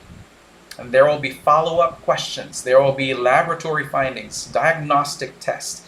I really want your brain to operate so that you can properly eliminate those unnecessary test options that would distract you. Now, in delivering the proper nursing care, especially in AKI, I really want you to keep a close eye on your patient, and you have to stay on top in order for you to provide the best care possible. Now, here we really want you to do some detective work, especially with the fluid status, because again, fluid status is the main issue in AKI. So that simply means that you really need to do meticulous intake and output record and also documentation during the oliguric phase. And at this point, we might need to hold back on the intake of fluids, especially I'm talking about the patient. So at this point, I really want you to think about making sure that your patient will adhere to the medical provider's order. Let's say if there is a fluid restriction order, maybe a fluid restriction of 800 mLs in 24 hours, or let's say 1.2 liters of total fluid in 24 hours, This can be challenging, especially in the real clinical setting. Patients would not be happy because they would feel like they've been deprived of the nutrition and also the hydration. But if they don't understand really the reason why they need to be on fluid restriction, then they're not going to be compliant, and that can be challenging as well. Now, when I'm talking about fluid monitoring, I really want you to be strict, especially in measuring the output. So you're going to be doing measurement of the urinary output. You got to have to provide the urinal to the patient. You have to explain to them the reason why they need to use a urinal. If they have to use the bathroom, or the women, they need to use the hat, the collecting hat when they use the bathroom. And they need to understand that, because if they don't, again, we will not be able to effectively deliver our best care. Now, in such a case, let's say, for example, if you will be given a situation wherein there is a conflict between you and the nurse aide, wherein the nurse aide is not reinforcing the output measurement. Let's say they're just putting ×1 or ×2 occurrences of the urinary output. This is going to be a good teaching point to your CNA in order that they will actually understand why you have to be doing a strict intake and output measurement for this particular patient. Okay, so this would really going to be interesting, especially with a case study type of NCLEX questions. Now, another intervention that you should be doing is doing the daily weigh-in. This is very crucial because we're going to watch for any weight gain for up to 1 pound per day during the oliguric phase. So this could be asked in a very basic way. So how often are you going to weigh your patient? Well, of course, every day. And when is the best time to weigh the patient? Mostly it's during the morning, upon waking up, after the patient had voided. And of course, make sure that they're wearing the same type of clothing and we're using the same weighing scale in order for us to have a consistency in getting their weight. And so it will eliminate some discrepancies of getting erroneous, or let's say, so it will eliminate erroneous measurement of the daily weights. And so we're also going to record properly all those outputs, all the intake. We're going to have to notify the medical provider for any major shifts in the fluid balance. So let's say, for example, if the patient has been gaining 1 pound per day, that is already significant, right?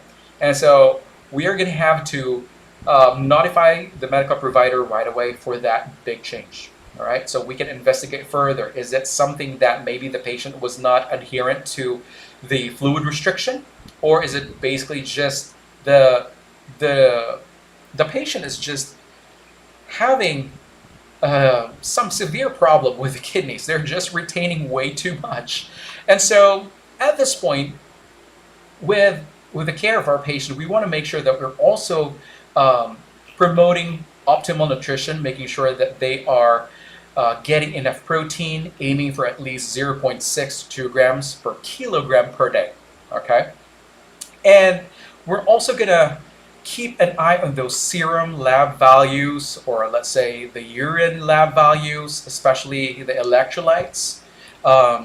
And also, we might need to put the brakes on the potassium and sodium intake at this point. So expect that there will be some restriction to both sodium and also the potassium intake.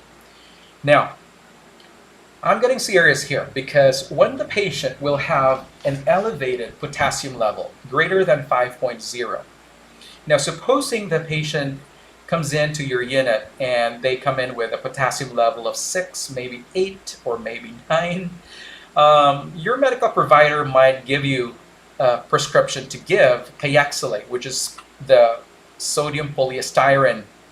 And this is a medication that is going to be administered to bind the potassium by doing an exchange of the sodium and the potassium in the gut. Okay, so this is a medication that is taken orally in a liquid form.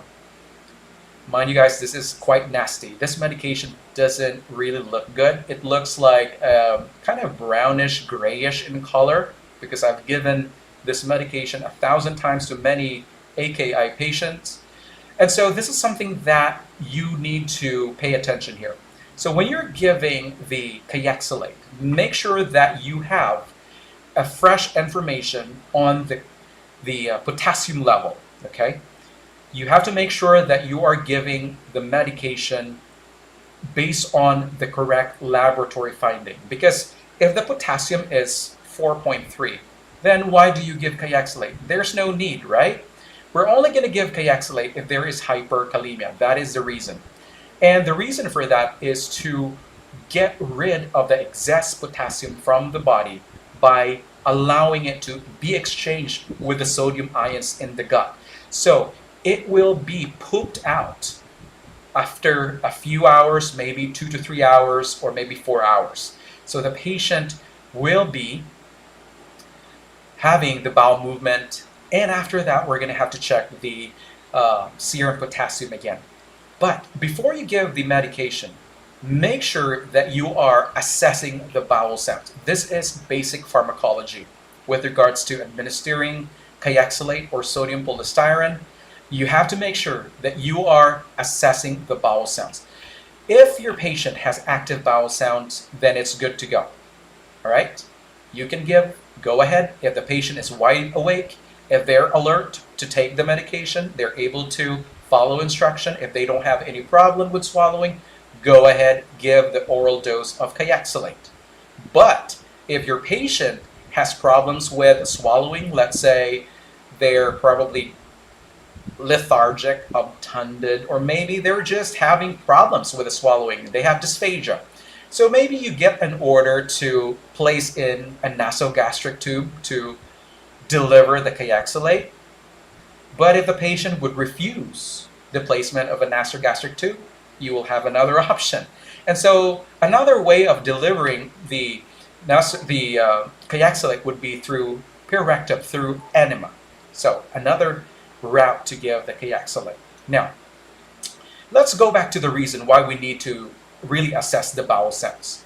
Well, if there is absent bowel sound, there is no peristalsis, it means that the digestive system, the gut, will not be able to handle the Kayexalate properly. Okay, please think about that. With Kayexalate, if there is absent bowel sound, do not give the Kayexalate, because this medication can put a risk by allowing the medication to sit in the colon for too long. And when this happens, it can cause irritation, it can cause tissue damage, it can lead to necrosis of the bowel, it can cause perforation. Now you're adding more problem to the AKI, right? It can cause perforation of the bowel. Your patient will end up with peritonitis. So be diligent in doing your assessment before you administer the Kayexalate. Do your diligent assessment. Bowel sounds should be checked. Make sure that your patient is able to swallow. If not, get another order, maybe for enema route or perirectum, or it could be through nasogastric tube. And also, make sure that you base your delivery of the medication on the current level of the potassium. And then make sure that there is a follow-up order for serum potassium check. Make sure that this is ordered ahead of time so we can follow up if the medication has been effective in getting rid of the excess potassium in the bloodstream. Now, also, we're going to have to check for the mental status changes of the patient because, again, like I've said, let's say in the oliguric phase, with the uremic encephalopathy, they probably would have alteration of the level of consciousness, and they may get some disorientation, or they get confused. We want to make sure that we're also paying attention to any subtle changes in their level of consciousness. Because if your patient you were able to talk maybe an hour ago, maybe the patient was maybe confused to the date, okay, and the patient probably was oriented to self in place, and then maybe 2-3 hours later on, your patient is confused to the time and the day, and maybe they can no longer recall their birthday. Well, that is something that you should be keeping an eye on. If there is a change in the mental state or the level of consciousness, their cognitive function, this should be a red flag for you. Make sure that you report this right away to the medical provider, because again, this could signal a possibility that your patient will end up with a seizure. Okay? Now, and also I'm speaking of catching on the infection. So at this point, is also to make sure to implement infection prevention. And we want to make sure that there is no cross-contamination, because our patient at this point is already handling way too many things. And so we don't want any more infection to set into this patient. Now, we are also going to expect that there will be a need for us to keep track on the medications that we are administering to the patient, because some of these medications can really do some bad interactions, and this can really slip under the radar either. And so we gotta make sure that we are keeping an eye on the medication levels to keep watch on any potential clashes. All right, you gotta pay attention, because some of these life-threatening manifestations could be brought by medication interactions. So don't be neglectful in doing this stuff. Now, another thing you got to do here is to make sure that you're weighing, monitoring the patient's weight, keeping an eye on the trends of the patient's daily weight. If there is significant increase, then that's something that you need to notify to the medical provider right away. Now, another thing that you need to do in the patient with AKI is you're going to have to keep an eye for any cardiac red flags. Again, potassium is the enemy of your patient with AKI, hyperkalemia. So why? Because with that, it can lead to dizziness, it can lead to muscle cramping, it can lead to wonky heart rhythms, and they're no joke. If you have a patient with a severe form of hyperkalemia, they can go into different life-threatening heart rhythms. So I really want you to be ready into jumping into action if you spot any of these major problems.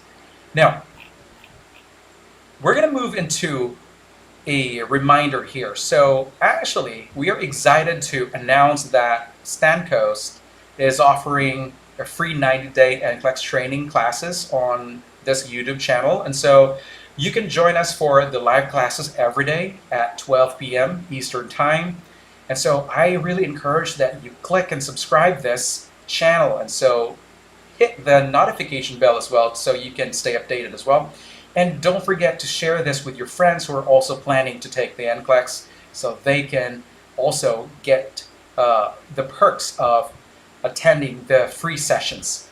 Now, we're also offering comprehensive NCLEX course, and here we have the website link here. So that's https://www.stancoast-nclexcoaching.com. So I want you to check on that, because we're actually offering a whole lot of packages here. There will be system-wise theory of all subjects with so many accessible lectures and over 3,000 NCLEX style questions and more than 5,000 brainstorming nursing questions. And you're also going to get an audiobook and bullet book for the quick revision, and also 100 hours of complete NCLEX preparation. And there will be an available 10-hour animated video course. And there's also extensive on-demand videos, and there will be mock tests, there will be test series, and the access will be good for 6 months. And with that, there will be about 200 plus NGN test questions, and you can do this on your own time, self-paced, anywhere. And of course, you will enjoy about 70% discount for this month only. So I don't want you to miss this out. So again, we're offering these huge perks. Now let's proceed with the discussion here about the chronic kidney disease, or known as the CKD. So this is a problem that we formerly call as chronic renal failure, or CRF, but it has changed in the last 10 to 15 years. Now, the CKD is another disease that is actually worsening over time, and this is somewhat progressive. It is irreversible. So it is a huge contrast, right? Because when we talked about the AKI patient will have a chance to recover within a period of 1 to 2 years, and they will have to recover fully, okay? But here in the chronic kidney disease, it will be irreversible, and the clients with CKD may not show symptoms except during periods like maybe infections, or it could be when they're facing a stressful situation, maybe surgery or maybe trauma. And most of the elderly patients are highly susceptible to the chronic kidney disease because of their age-related factors. Maybe they have decreased nephron function, and also they have a reduction in glomerular filtration rate. Now, the population of patients, especially for those bedridden, elderly individuals who are confused, maybe they have reduced thirst mechanism, and also if they have limited access to water, this is really going to put them at a higher risk of developing dehydration, which really can put them to develop the chronic kidney disease. And so at this point, we're going to talk about the different progressions of the chronic kidney disease. And so I'll show you stages 1 to 5. And so what is about stage 1? So this is when there is now a minimal damage in the glomerulus, and the glomerular filtration rate is somewhat over 90 mLs per minute. So it's in the lower acceptable range. So kind of safe, but yeah, it's already in stage 1. Now stage 2. This is when there is already a mild damage, and the GFR, or the glomerular filtration rate, will be around 60 to 89 mLs per minute. And as you recall, I've mentioned the GFR earlier, right? That 90 is our lower normal cutoff. And so this is more significant because it's already 60 to 89. Now, as we go through stage 3, there is already moderate damage, and the GFR drops to 30 to 59 mLs per minute.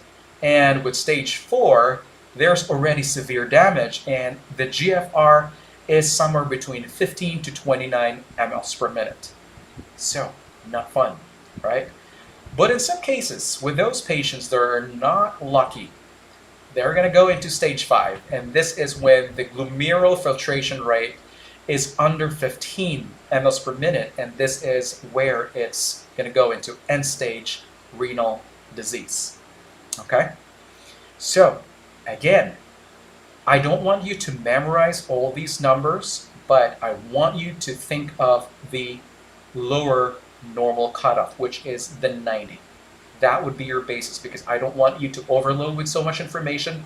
But again, I'm just wanting you to focus on the cutoff of 90 mLs per minute. That is our lower normal limit. Now here, what we need to do here is we're going to have to talk about the different risk factors for the CKD, and understanding these risk factors will help you not just for the NCLEX, but also in your future practice. So here we go. We have the following risk factors. And so one of those is, of course, the AKI, right? So for those patients that were not lucky to recover, well, the AKI can actually be one of those causative factors in CKD. Now, this is caused by a whole lot of things, let's say severe dehydration, or it could be caused by major surgery or a big infection. And when the kidneys takes this hit, they might not be able to bounce back completely. And so the patient will definitely lead into the CKD down the line. So another factor here is the diabetes. So this is another huge risk factor for those patients to develop the CKD. Now, what is going on really? Well, with hyperglycemia, or let's say if there is constant high blood sugar, this can damage the blood vessels in the kidneys, which can affect their ability to filter the waste. So it's not going to happen overnight because diabetes is really a chronic thing. And so the damage is cumulative. It will take longer for it to cause these problems. So it will be cumulative. So imagine pouring sugar in your car's gas tank.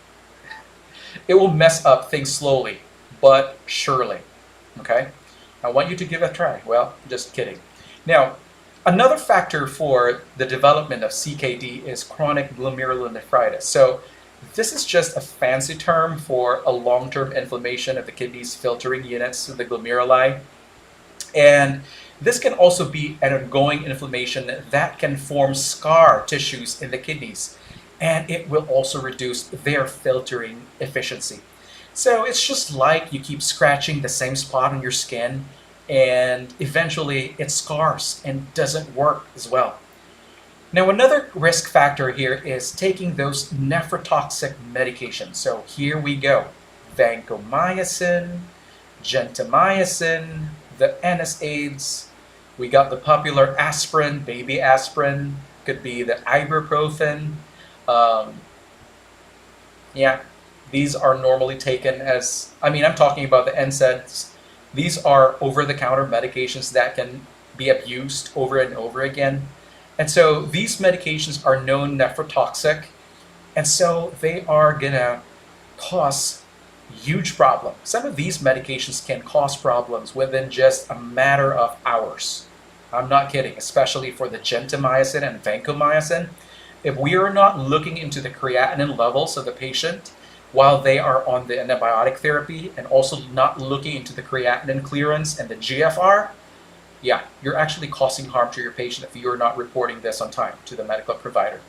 And so these medications can actually cause damage to the kidney cells, and this can also reduce the blood flow to the kidneys, especially if they're used in the long term or, let's say, high doses. And so when you're going to encounter, especially, I don't know if you have recalled this in your clinicals, you will see that there will be adjustment of the vancomycin doses, especially coordinated with the pharmacist, because the pharmacists are actually good in adjusting the doses based on the laboratory values like creatinine or the GFR or the creatinine clearance. They will also coordinate with the laboratory people in order to actually adjust so that they can give a safer dose of an anti-infective medication. Okay? Now, another factor here is hypertension, especially in the African Americans, because they tend to have high blood pressure. And so over time, when there is hypertension, it's just like putting your kidneys under constant high stress. And over time, this stress can damage the tiny blood vessels in the kidneys. And I'm talking about the glomerulus. Again, the glomerulus. Those tiny blood vessels encapsulated by the Bowman's capsule, those are the blood vessels that I am talking about. Okay? And so over time, when there is uncontrolled high blood pressure, over time it can cause damage to these small blood vessels. And this is something that can really cause chronic kidney disease. It's just like overinflating a balloon repeatedly. So it will weaken the walls of the capillaries and it can eventually burst. So I'm just kind of like comparing it to a balloon, but basically with the persistent hypertension, it can really cause damage to the basement membrane of the glomerulus. Okay? Now, it will affect the filtration capability of the kidneys. Now, another factor is the autoimmune diseases, and this could be caused by lupus, and this can cause the body to attack its own tissues, including the kidneys, and it will lead to a more chronic inflammation and scarring. Now, imagine that your immune system as an overzealous security guard that will start attacking employees. instead of just intruders. So it causes chaos and also damage into your own body.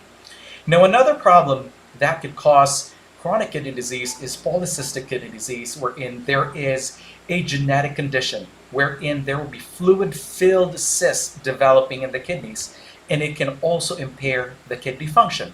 So these cysts will grow over time and it will crowd out the normal kidney tissue. And it's just like a garden getting overrun by weeds, and eventually the plants you want cannot thrive anymore.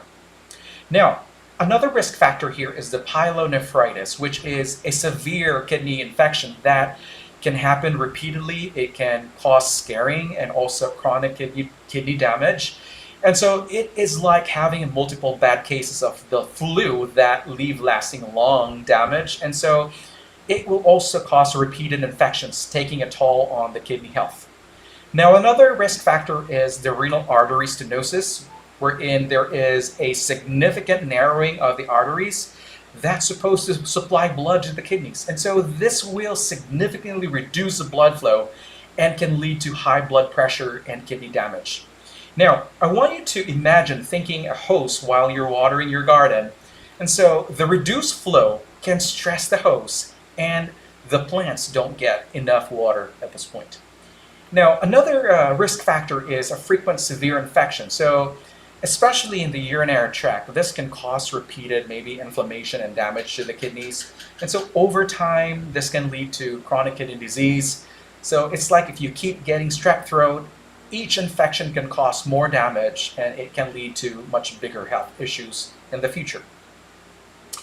Now we're going to talk about the manifestations in the neurologic systems. So what are those manifestations in neuro? Well, the patient will become lethargic, right? There will be decreased focus, there will be slurring of speech, there will also be manifestations of tremors, jerk in movement, seizures, and there will also be coma when it becomes severe. Well, in chronic kidney disease, the kidneys fail to filter out the toxins, such as the urea and also the creatinine from the blood. And so what's going to happen is that these waste products accumulate and lead to a condition, again, uremia. I said it again, maybe the fourth time already. And so with that, it is going to cause uremic toxins to affect the central nervous system, okay? So it will cause so many range of neurological symptoms. And so one of those would be an alteration of the neurotransmitter function, and it can lead to cognitive impairment. So there will be some motor disturbances, there will be severe complications, let's say seizures, and also coma. So here we go, we have the reasons. Now, for the cardiovascular system, there will be fluid overload, right? And so with that, there will be congestion of fluid in the vascular system.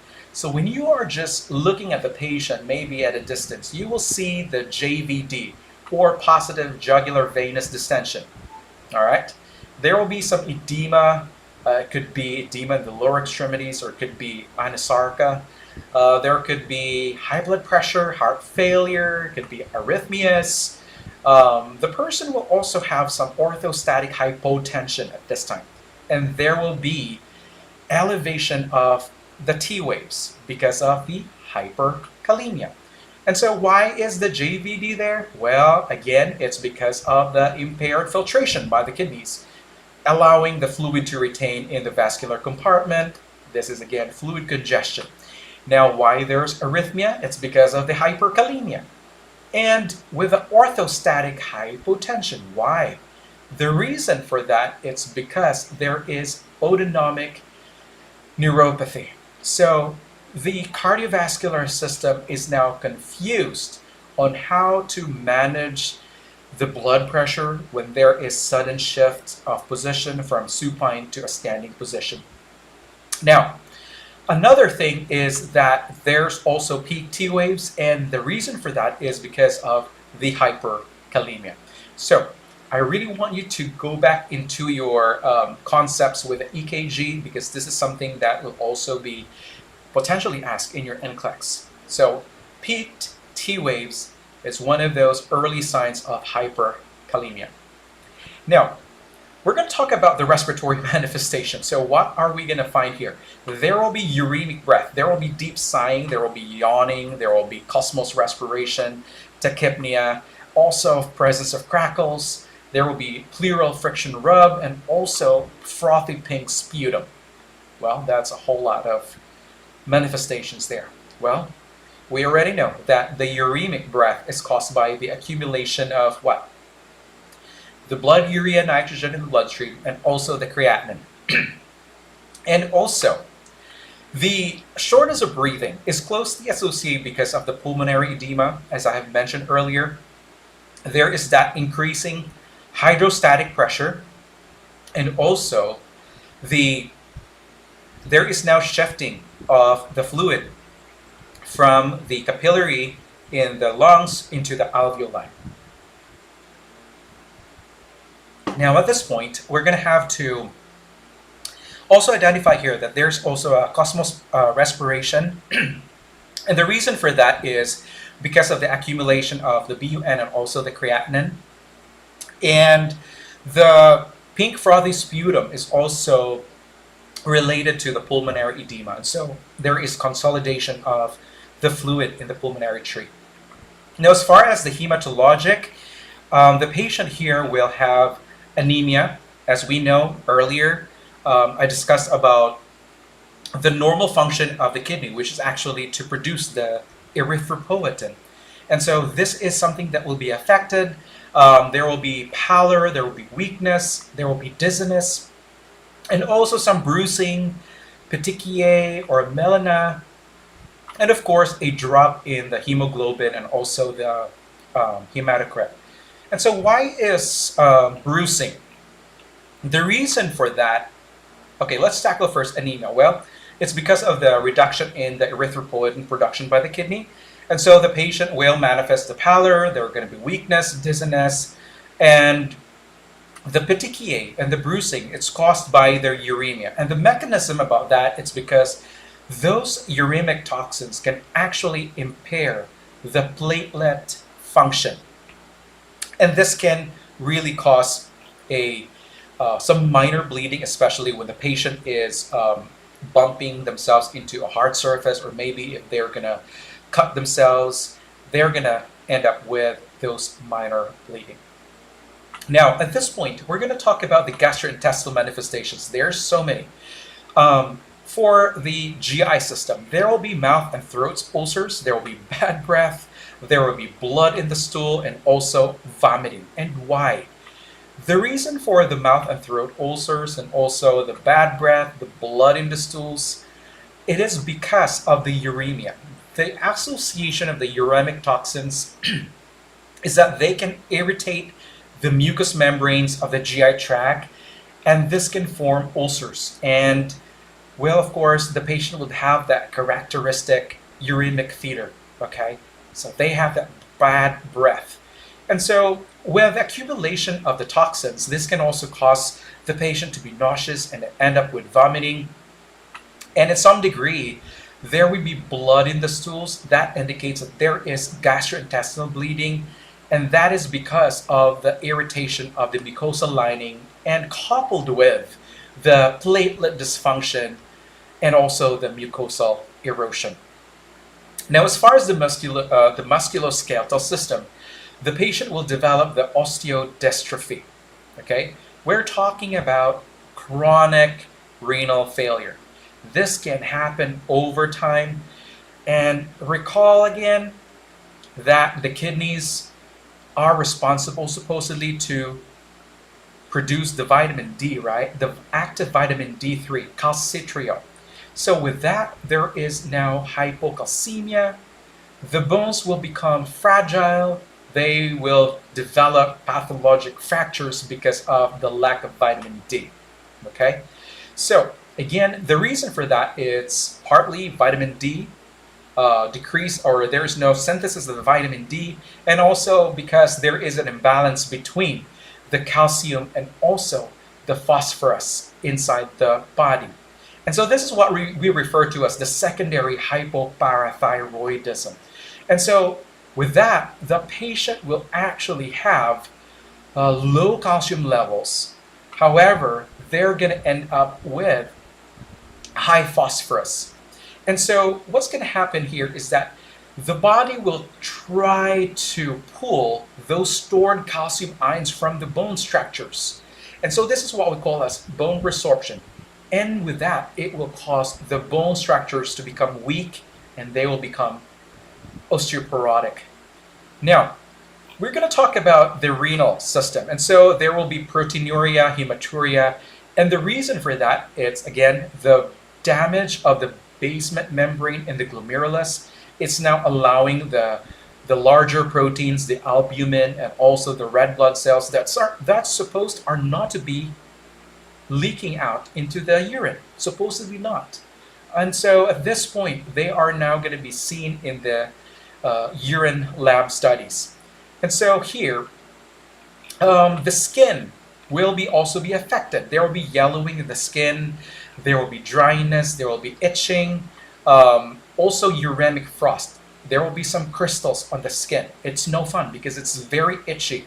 The body is trying to find an outlet where to excrete this excessive creatinine, and they're gonna come out through the skin. And so, yeah, the patient will end up with scratches. They're gonna probably have some skin infection if this is not dealt with accordingly. Now, the reason for that, again, it's because of the damaged glomeruli allowing the leakage of the protein. I'm sorry, so this is not the reason right there. So there is actually damage of the glomeruli causing retention of those creatinine and urea waste products. So I was not able to change that one. But again, accumulation of the blood urea nitrogen and also the creatinine. Now, for the men especially, this can lead to erectile dysfunction.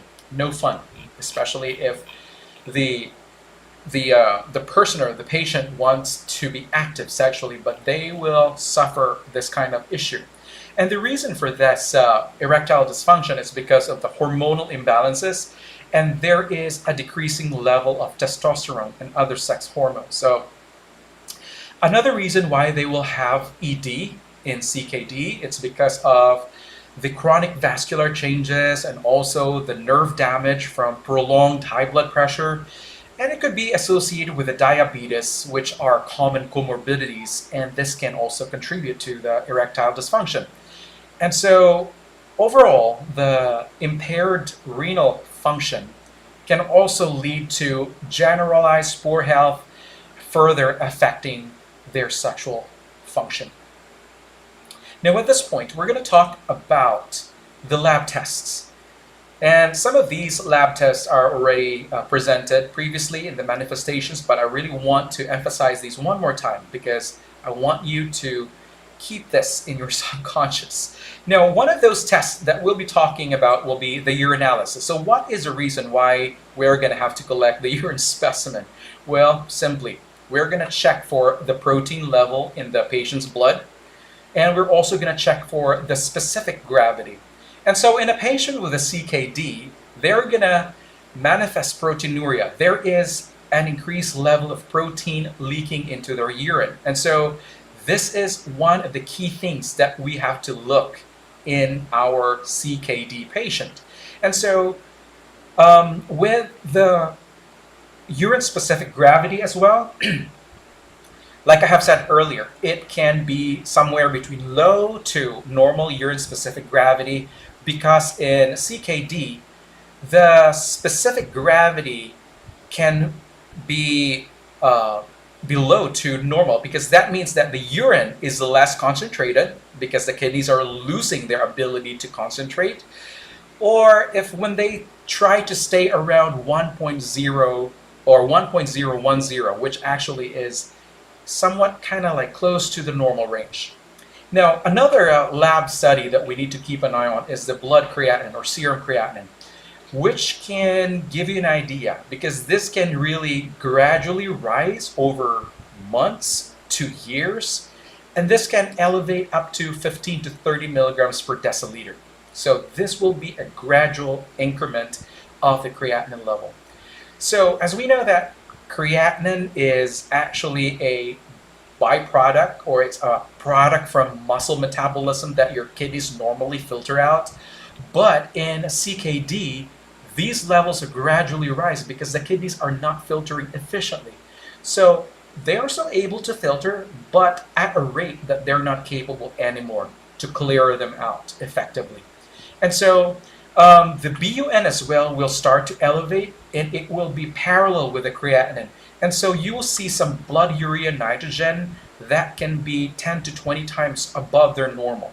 And again, our baseline is about 7 or 5 to 20 milligrams per deciliter. So if we're talking about 20 times, that's quite high.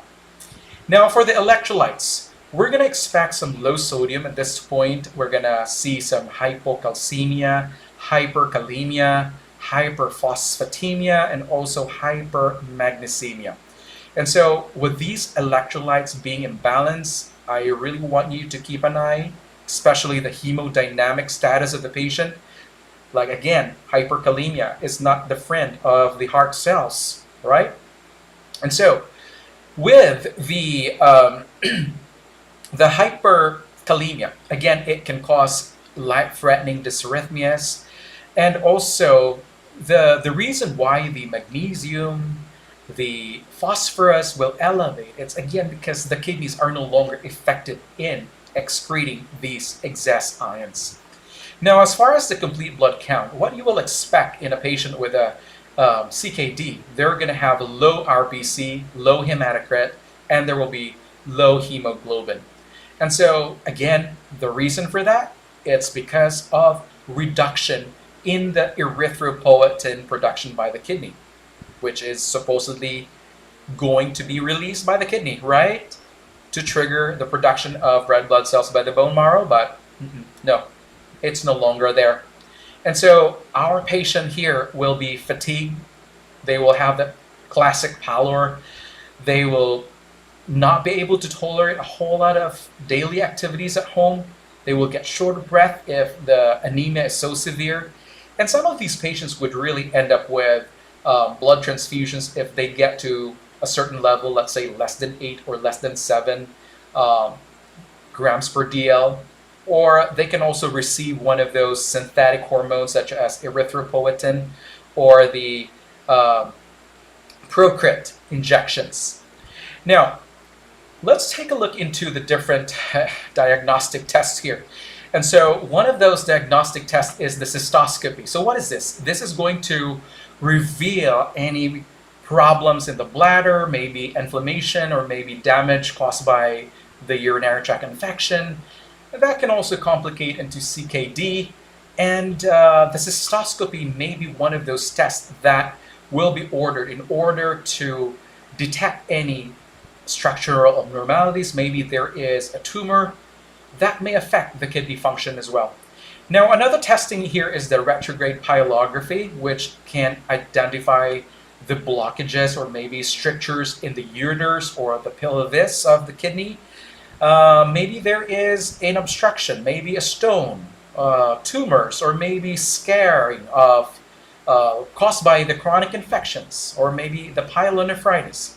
And so when these obstructions can contribute to the kidney damage, this can really lead to the CKD as well. Now, another is the kidney biopsy. So this is going to give us some information to regarding the extent and the type of the kidney damage. And this can also give us an idea if this is caused by a glomerulosclerosis, or let's say scarring of the glomeruli, or maybe interstitial fibrosis, maybe a scarring between the kidney tubules, or maybe an inflammation that could contribute to the CKD progression as well. Okay, so one of those would be the diabetic nephropathy, or maybe the glomerulonephritis. Okay, now the next test here would be the ultrasound, or the KUB, the kidney ureter bladder imaging study. We also have the CAT scan, the MRI. And so these testing can also give us a better picture in taking a look into maybe the kidneys now have some cysts or maybe tumors or maybe signs of hydronephrosis. There is now swelling of the kidneys, maybe a buildup of the urine, maybe because there is a block in the urethra. And so this can also lead to the CKD. Now, these tests can also monitor for any changes in the size, also the shape and the symmetry of the kidneys, which is going to be very evident, especially in the advanced stages of the CKD. Now, some of these tests, especially the CT and the MRI, can really take a look into the different complications, the CKD, especially the contributing factor, maybe stenosis of the artery. And so we'll have to expect that some of these might be ordered in order to evaluate our patient. Now we're going to move into the nursing actions, which would be really the bread and butter here. And I'm trying to summarize the nursing actions, but I just can't help it because this is something that you should know about. I want you to think critically, especially in the NCLEX. And so even the minor things I have included here. And so here for the nursing actions, I really want you to make sure that you're monitoring and reporting the abnormal findings. And so what these findings are, it could be just changes in the urinary patterns. It could be oliguria or anuria, or let's say changes in the vital signs. I'm talking about hypertension, any changes in the respirations, the pulse rate, maybe unexpected weight fluctuations, weight gain, that could be 1 kilogram per day. These are things that you need to notify to the medical provider right away, especially. Now, what we're going to need to do as well is to make sure we are monitoring for the vascular access or the dialysis sites, especially for those CKD patients that already are getting the dialysis treatment, ensuring that we have an available, properly functioning device. And we want to make sure that we are maintaining the integrity of the vascular access, making sure that there's no complication. Now, we're also going to review the medication and herb use of the patient, because with that, it will give us an idea of what medication could become nephrotoxic to them, or some of these over-the-counter herbs or these supplements can exacerbate the kidney damage. And so immediately if you notice these medications that are nephrotoxic, talk to the patient right away and make sure that you notify the medical provider in order that the patient and the doctor will talk at length to possibly maybe eliminate these unnecessary medications in their regimen. Now, another is to manage the protein intake is based on the CKD stage and also the dialysis type. And so at this point, we might need to tailor the amount of their protein intake based on the stage of their dialysis, and also the stage of their kidney disease. And so, especially that when they have the end stage, we need to really regulate and make sure that we have dietary consultation in order to prevent kidney damage and in order that there is proper management of their metabolic waste. Now, another thing is we got to make sure that we are limiting their dietary intake of the sodium, potassium, phosphorus, and magnesium. And these are key interventions, especially when you are a nurse. And there you go, you have the family member suffering from CKD with major electrolyte imbalances, right? And also, maybe the family member are so unaware of what food or dietary restrictions, so maybe they're bringing in so many junk foods, maybe a lot of the Wendy's burgers, and a whole lot. And so we want to make sure that they understand really the disease process, not to tell them about the pathophysiology, but to tell them what is going on, that there is now an impairment in the kidney function and the kidneys will not be able to filter out these excess electrolytes. And so we want to make sure that they really understand in order for compliance, in order for them to really comply to the treatment. Now we're going to have to encourage an intake of high carbohydrate, moderate fat diet, because we are going to have to at least meet the energy needs while minimizing metabolic waste production. But I'm not saying this in generalization because some of these patients might be diabetic as well. And so you gotta make sure that the intake of carbohydrate is also calculated according to their other comorbidities, especially if they have diabetes mellitus. Now, we're also going to have to regulate the fluid intake based on the urinary output. And so that's why we have to monitor and also control their fluid intake based on how much urine they make in a daily manner. And so along with that, we're going to have to observe for any weight gain trends, because if there is any sudden weight gain, this can indicate significant fluid retention and also common complication of CKD. So again, notify any significant changes.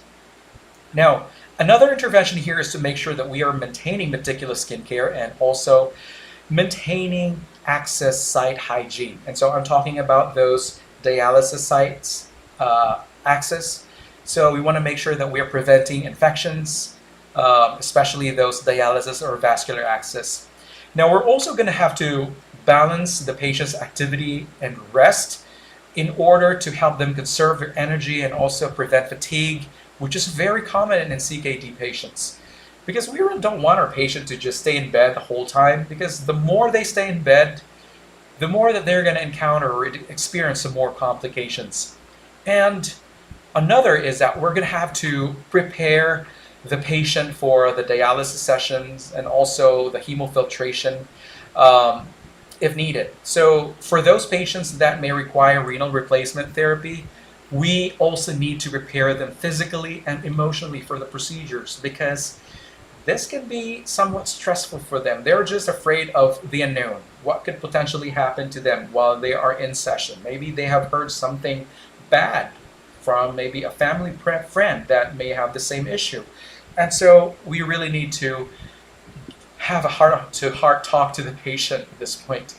Now, we're going to have to provide skincare to enhance the comfort as well in order to prevent skin breakdown, because these patients are really at risk to developing pressure sores, especially for those patients that have edema, sacral edema, dependent edema. So they're laying in bed the whole time and unable to reposition themselves in bed every 2 hours. Yeah, this can develop into stage 2, stage 3 ulcers within just a matter of few days. So better do your skincare to the patient. Now, another is protection your patient from injury and also administering medications. And I'm talking about medications that have already been prescribed previously. Make sure that they adhere to the schedule in order to manage their manifestations and also to prevent the potential complications associated with their chronic kidney disease. Now, we're going to talk about the pharmacologic management here, and some of these medications might be ordered in your patient or may not. And so in general, some of these medications can be part of the treatment plan. And so for those patients that may have a pre-existing heart failure with a CKD, well, digoxin is one of those medications probably. And so I don't know if you're familiar yet with the digoxin. So if you're not, well, to tell you, digoxin is one of those cardiac glycosides. They are those medications that is ordered to increase the muscle strength of the myocardium, especially in a patient with heart failure. And so the goal here is to make sure that they can pump the blood out from the system, from the heart into the system, I should say. And so the goal for the administration of the digoxin is to actually improve the cardiac output as well. And so it is quite associated with the use in a patient with a CHF and also having the chronic renal failure as well, because the digoxin has a very narrow therapeutic range. I'm talking about that, I'm saying that the medication can potentially cause toxic effects if we are not looking into the daily digoxin levels, because it has a very narrow therapeutic range. just a little bit more tad of movement to the upper side can cause digoxin toxicity. So we really need to monitor the drug level of the digoxin and make sure that we're looking out for those signs like A and V. So I have it there, A and V, anorexia, nausea, vomiting, and also visual changes. And so when the patient is asked to look into the source of light, what they can see is there are going to be some halos around light source, and they will be seeing some kind of a green tinge into the light source as well. And some of these patients will also get confused, especially in the elderly people. They will have anorexia, nausea, vomiting, confusion, and visual changes. And on top of that, there's also bradycardia. There's a whole lot more. And so for now, I'm just going to limit the manifestations here. Now, for the next medication is the sodium polystyrene, which I mentioned earlier. Again, that is the Kayexalate. This is given orally, and the reason for this is to lower excessive potassium levels. And so this is a common oral medication to control hyperkalemia. So what are we going to teach to the patient for this patient taking the polystyrene? We'll have to restrict the intake of sodium. Why? Because the medication itself contains sodium. All right? It is a medication that will cause exchange of the potassium and also the sodium in the gut, right? And so again, I put it back here. Before you give the medication, make sure that you're checking the bowel sounds, because if there is no active bowel sounds, then it will allow the medication to sit longer in the gut, which can cause necrosis and potentially can cause bowel perforation and peritonitis. We don't want this from happening, okay? Don't miss assessing the bowel sounds. Now, we're going to have to also administer the epoetin alpha. This is the synthetic form of the erythropoietin. And so this is a medication that is given subcutaneously. And we are going to give this for the reason that it will manage anemia by stimulating the production of the red blood cells. And again, anemia is a common manifestation of a CKD. So what are the implications here? We're also going to monitor the patient's hemoglobin and the hematocrit level, same thing with the red blood cells, because this is something, the dose itself needs to be adjusted. So same thing with the pharmacist, they're going to look into the CBC and also adjusting the epoetin dose. Now, we're also going to talk about the intake or the administration of the ferrous sulfate with oral iron supplement. And this is going to prevent or also to treat severe form of iron deficiency anemia that also happens in CKD. And so this is something that can possibly be asked in your NCLEX. This has been a very old question way back in my time, that you need to give the oral ferrous sulfate with vitamin C because it can enhance the absorption, especially in the gut, in the small intestine, in the duodenum. And most textbooks would really recommend that you're going to give the ferrous sulfate on an empty stomach. Yes, you can do that. But most of the patients will not be able to tolerate, because the ferrous sulfate can actually be irritating to the gastric mucosa and it can cause ulcers. So the safest way to give it is to administer it during the meal times to prevent GI upset. So I just want you to let you know that, because the reality sets in. Now, calcium carbonate is another medication that you probably would be administering to a patient with a CKD. And the reason that we are administering the calcium carbonate is actually to bind the phosphate in the food. Why are we giving the calcium gluconate again? It will bind the phosphate in food. Remember, right, that when there is CKD, the phosphorus level in the blood goes skyrocketing. We don't want too much of the phosphorus. And so we're going to stabilize that by administering this daily medication.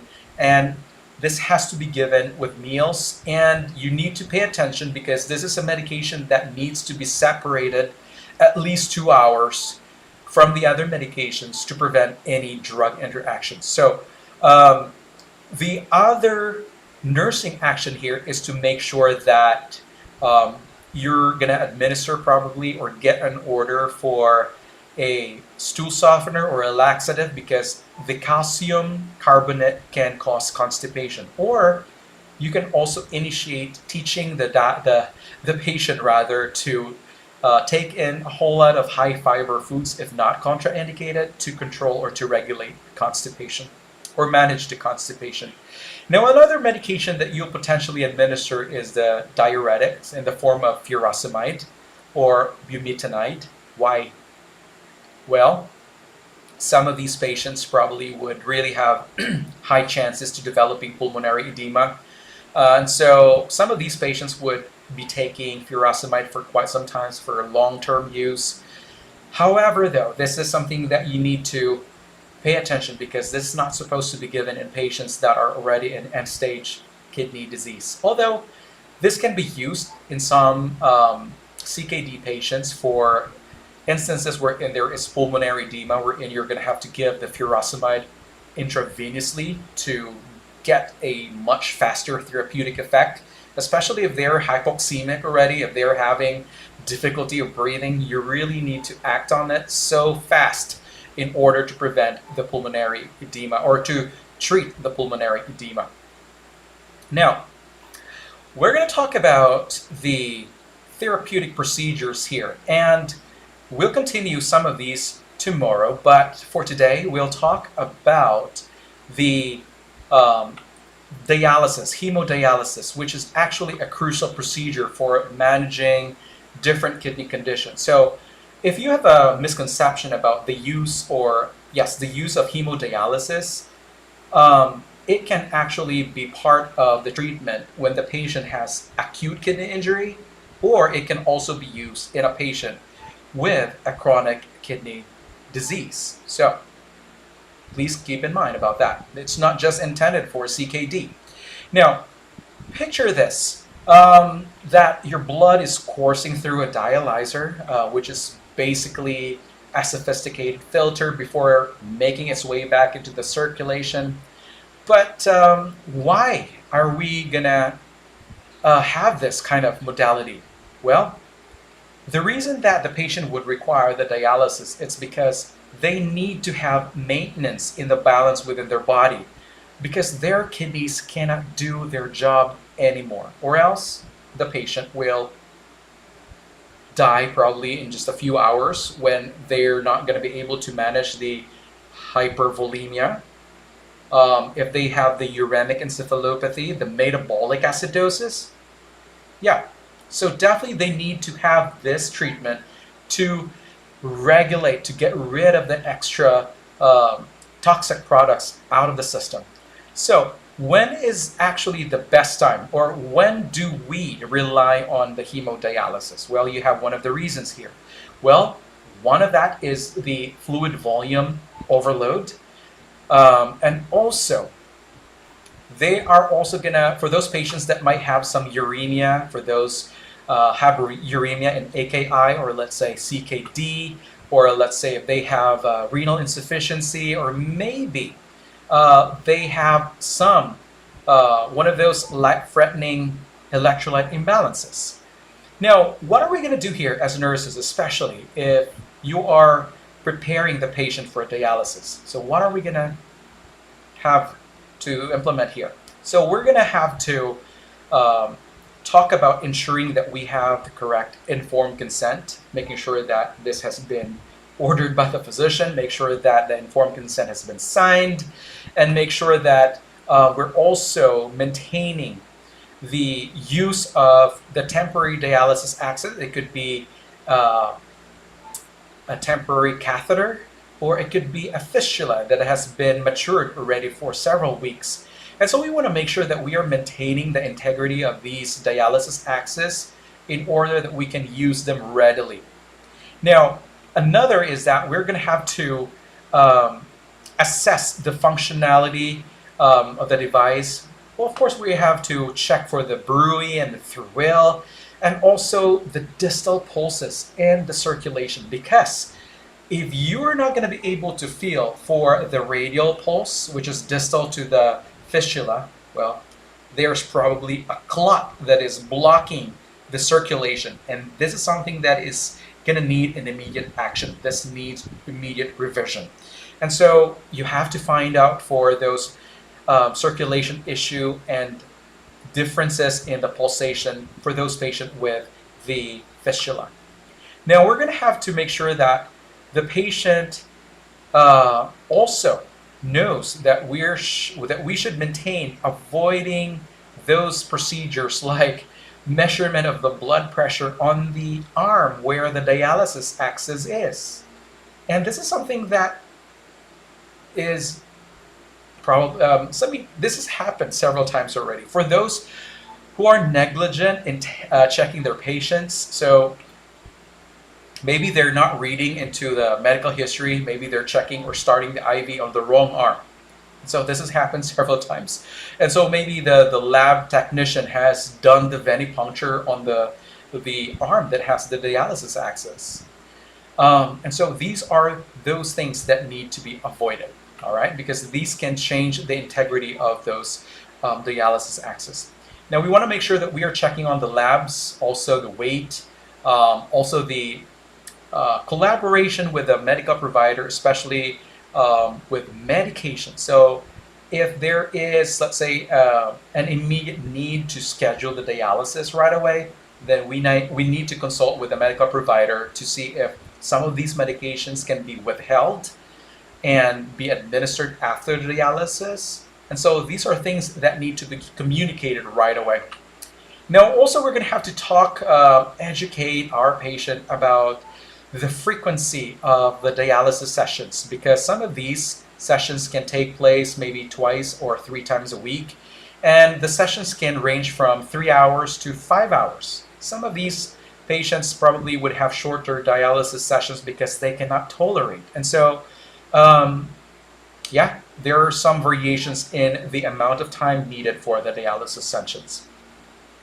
Now what are we going to do here, especially during the dialysis? When you are taking care of this patient, let's say you are the bedside nurse and your patient is actually in their room with the dialysis machine and the dialysis nurse working beside them. And so what you can do is actually monitor for the patients for any kind of complications. You really need to have a direct communication with the patient and also the dialysis nurse. Make sure that we are also watching for possible complications like clotting of the dialysis circuit, or maybe the presence of bubbles and maybe significant changes in the patient's body temperature. And so you should be checking your patient even though the dialysis nurse is in the patient's room. And some of these subtle changes in the vital signs can really give you some significant red flags as well that would require immediate attention. Now, we are also going to check for the coagulation studies, especially that we can detect any abnormalities early on. So if the patient would end up with some bleeding issues, we can correct those issues promptly. Now, another critical aspect is really to provide emotional support and also some diversional activity, because the dialysis is a very stressful process. It is a long process. It's somewhat kind of never-ending for these patients. And so your reassuring presence will actually be needed, and you're going to be able to provide some kind of a distraction that can help ease their anxiety. Now also, part of the care is to educate your patient to report any discomfort during the dialysis.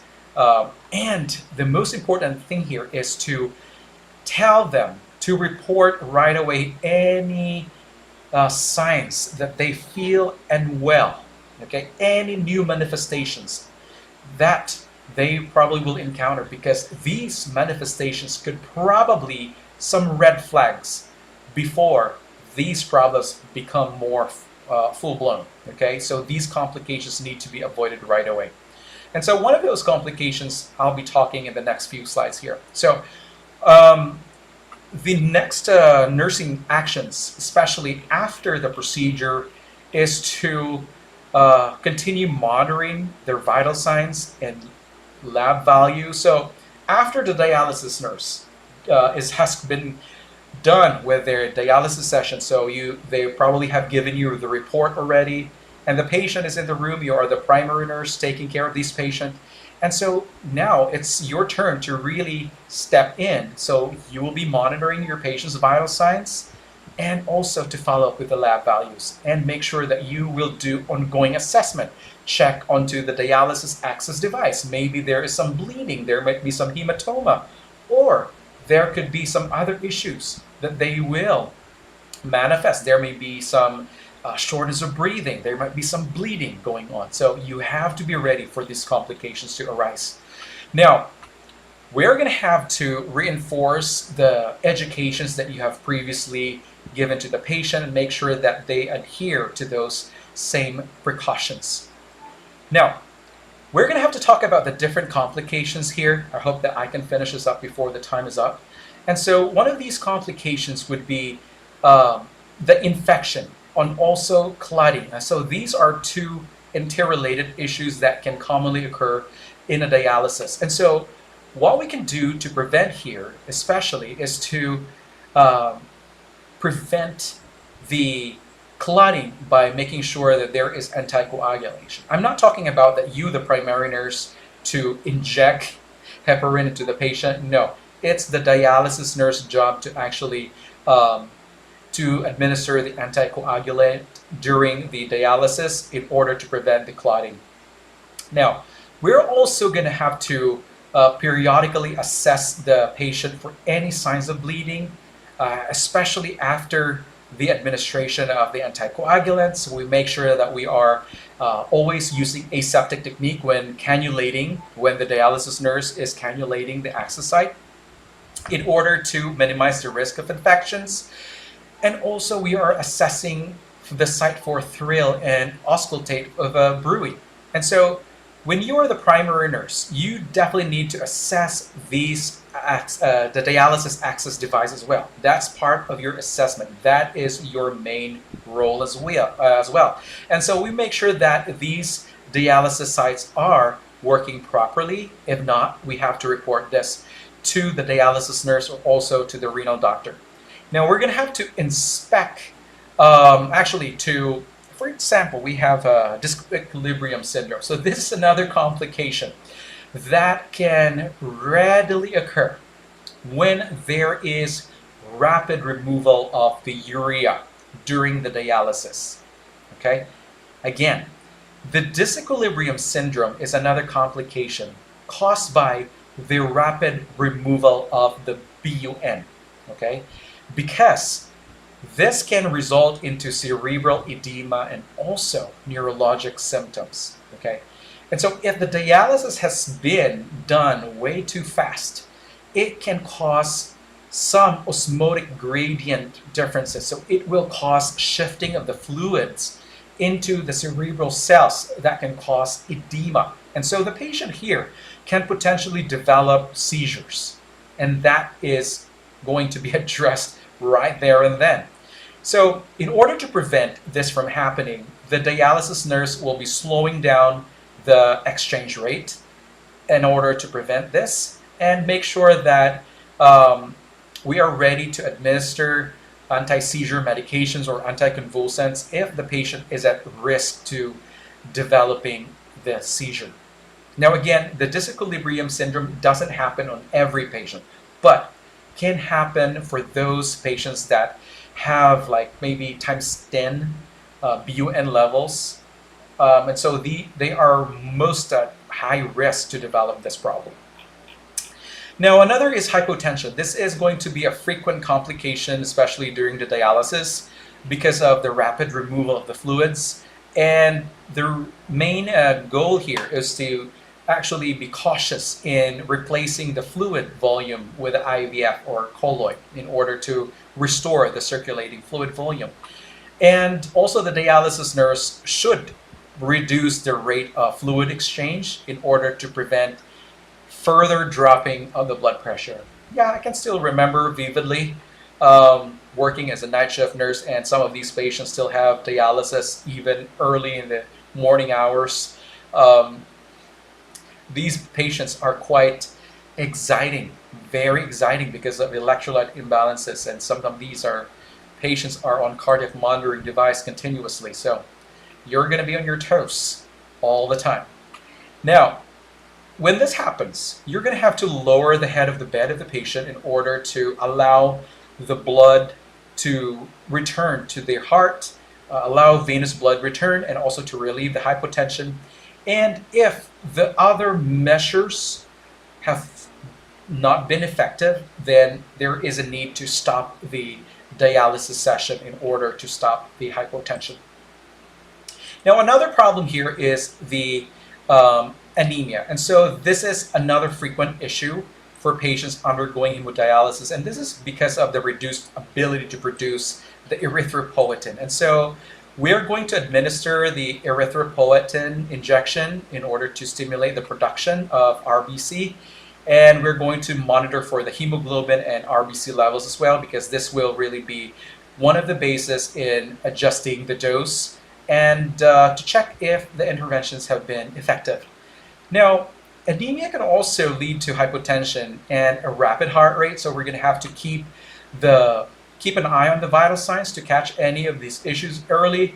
And if needed, we're going to have to administer blood products such as packed red blood cells if ordered by the doctor. If their hemoglobin is probably around 7 grams per DL, that's very low, and this is usually one of the new criterion in administering the blood product. And so we have to be ready about that as well, making sure that we are restoring or we are replenishing the red blood cells in order that they can improve their oxygen carrying capacity. Now, another is infectious processes. So we really need to follow the standard precautions to minimize the risk of infection. And so again, hand hygiene, the use of PPE, and also educating the family members and the patient to do hand hygiene to prevent cross-contamination. And if we're going to have to do some procedures, let's say changing the dressing of their central line or the PEC line, we really need to do strict aseptic technique or surgical technique rather, because these infections can potentially set into the access site. And we really need to be vigilant in watching for those signs of infection, like redness, maybe swelling on the access site, or let's say discharge, or appearance of purulent drainage. These are systemic signs of infection. Now, we're also going to manage these complications effectively, and that's why we really would require you to be vigilant and be skillful in educating the patient, because it's about being proactive and being attentive to the needs of your patient. So that ends about our discussion. And so again, I'm promoting, announcing that we are offering free 90-day NCLEX training classes on our YouTube channel. And so I encourage you to join us for live classes every day at 12 p.m. Eastern Time. And I want you to click subscribe and hit the notification bell to stay updated. And so here, find for that YouTube channel and make sure that you're also going to check on our website, which is nclex-coaching.com, and make sure you check out on our perks, and also make sure that you check on all of the all the perks there. There's a whole lot of perks. There is available video that you can access anytime. There's like over 3,000 NCLEX style questions and more than 5,000 brainstorming nursing questions, audiobook plus bullet book for the quick revision, and also 100 hours of complete NCLEX preparation. And there's also 10-hour animated video course. And there's a whole lot of extensive on-demand videos as well. And there will be some mock testing. These can all be accessed for about 6 months, plus the 200 plus NGN test questions. So these are all self-paced learning that you can access anytime, anywhere. And also avail the 70% discount this month only. So I don't want you to miss them out. So I really thank you for your time, and I hope to see you soon tomorrow for the next topic of the renal system. Thank you and have a great day. Bye-bye.